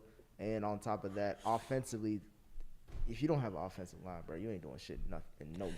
They don't even have an average offensive line. They don't even have the Bengals offensive line. I've heard reports like they said the Giants literally outside of what's the draft? I forgot his last name. Andrew Thomas, I think. Outside of him, they Thomas. said, bro, it's a bunch of third string motherfuckers on that line. Yeah. Like, that's one And of even the Andrew worst lines Thomas they've ever is seen. actually- even Andrew Thomas has been a disappointment compared to where he was drafted at. So yeah, I don't know, man. I think the Giants got a lot of question marks in that roster to me. So which and is why plus- I'm not trying to get Russell, especially to bring him over there for what? Yeah. And then he gonna do shit. Yeah, it's not going to be the. And then he gonna send a fucking tweet out saying these are the next 5 teams that I want to go to. I'm like, who the fuck Right. about that He shit? be doing it again. Back in the same boat. Arterial Stover said, it's a matter of Josh Allen putting together games like his last one more consistently. If he does, the Bills are a juggernaut. That's his biggest issue. I agree with that. Consistency. I agree with that. Arterial Stover asks, who are the X factors for each remaining playoff team? To me, for Cincinnati is Joe Mixon. Chase. No. Well, X factor. X factor, Yeah. Cincinnati is Joe You're 100% Mixon. right, Mixon. Tennessee is obviously Derrick Henry. 49ers. 49ers is Jimmy G. Green Bay. Aaron Jones. I won't even say that's an X factor. No, Dylan. Because Dylan get back there and push that rock. I'll say the Green Bay's pass rush. I'll just say their whole pass rush. If they can get to Jimmy G, there's no that run game and all that shit don't matter because they're gonna have to throw the ball down the field eventually. Yeah, San Fran's going to have to put up some numbers because you're not going to hold that Green Bay team to 14 points, 17. Like, you're just not going to do that. You had to put up 25 plus. X factor for all the playoff teams. I think for Cincinnati, I think just the offensive line, keeping it together. I think if they can play as a unit, I think honestly, that's the biggest X. That's how high I am on Cincinnati. I just think that's their X factor. Kansas City, McKinnon. They might have found a running back with he played well. Again, it was the Steelers. He played against Pittsburgh, so we don't know what if they found. It was Pittsburgh. But if they can get we know with Kansas City, if you can just get any production from the running back position, that just adds to what that team does. Buffalo, the running game for Buffalo, that's kind of been the issue with them. If they can get another runner besides Josh Allen, so that he can kind of focus all his efforts on making throws, the sky's the limit for that team. As far as the 49ers, I agree with you, Jimmy G. Packers, Dylan. I agree with that. And the Bucks would be the secondary. The Bucks and the Rams. Bucks secondary the Rams or Leonard Fournette. I would say the Bucks is more run game. Yep. For me, 49ers, the X factor is Debo. That offense goes as Debo goes. If he doesn't get the touches and the rush yards and the catches and all of that, they can't score, in my opinion. So to me, Debo's the X factor there.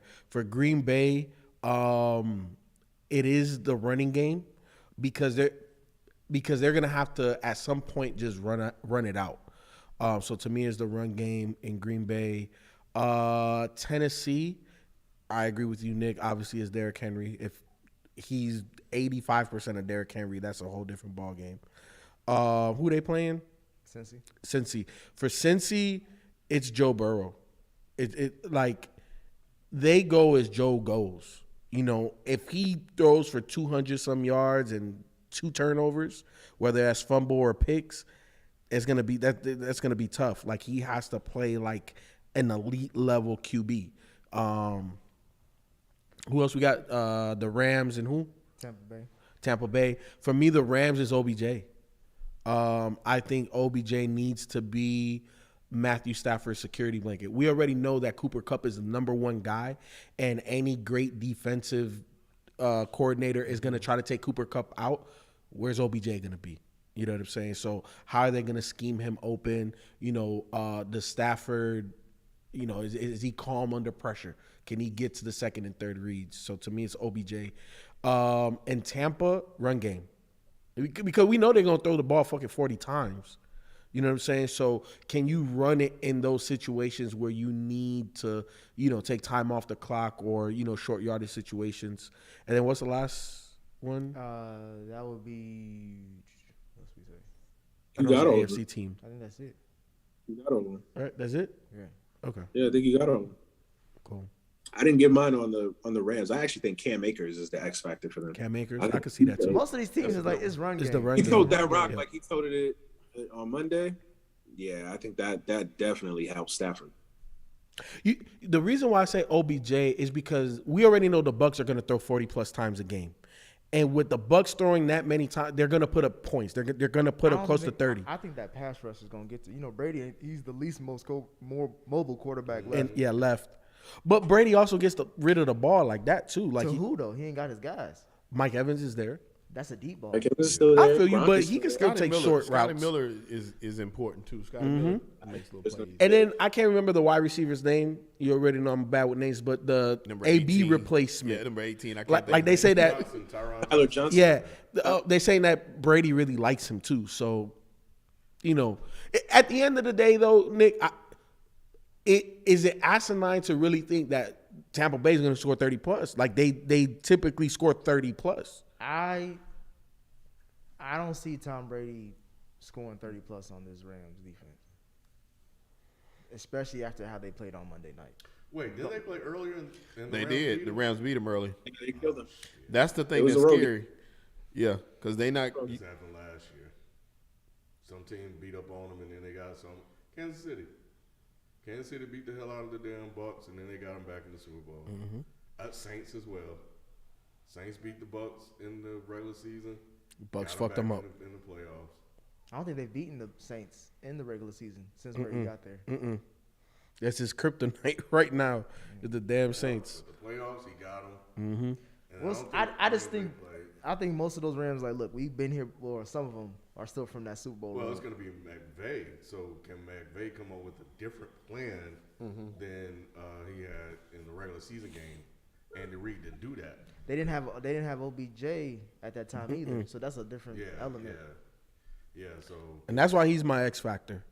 Because I feel Stafford's going to playing need in a Tampa security too, right? blanket. Huh? Are they playing in Tampa? Yeah, they play in Tampa. I think during times in this game, he's going to need a security blanket, and they're going to try to take Cooper Kupp away. And I think it's going to be on OBJ to get those open. You're going to have 3rd and 9s, 3rd and 8s, and they're going to double team Cooper.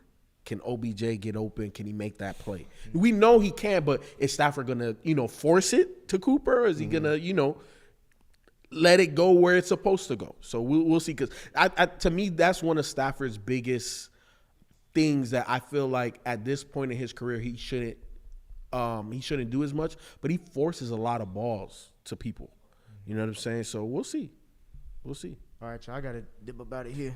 Oblivion Radio said we back. Did we miss any super chats? Nah, I don't think I so. think we got them all. Yeah. I think we got them all. Yeah.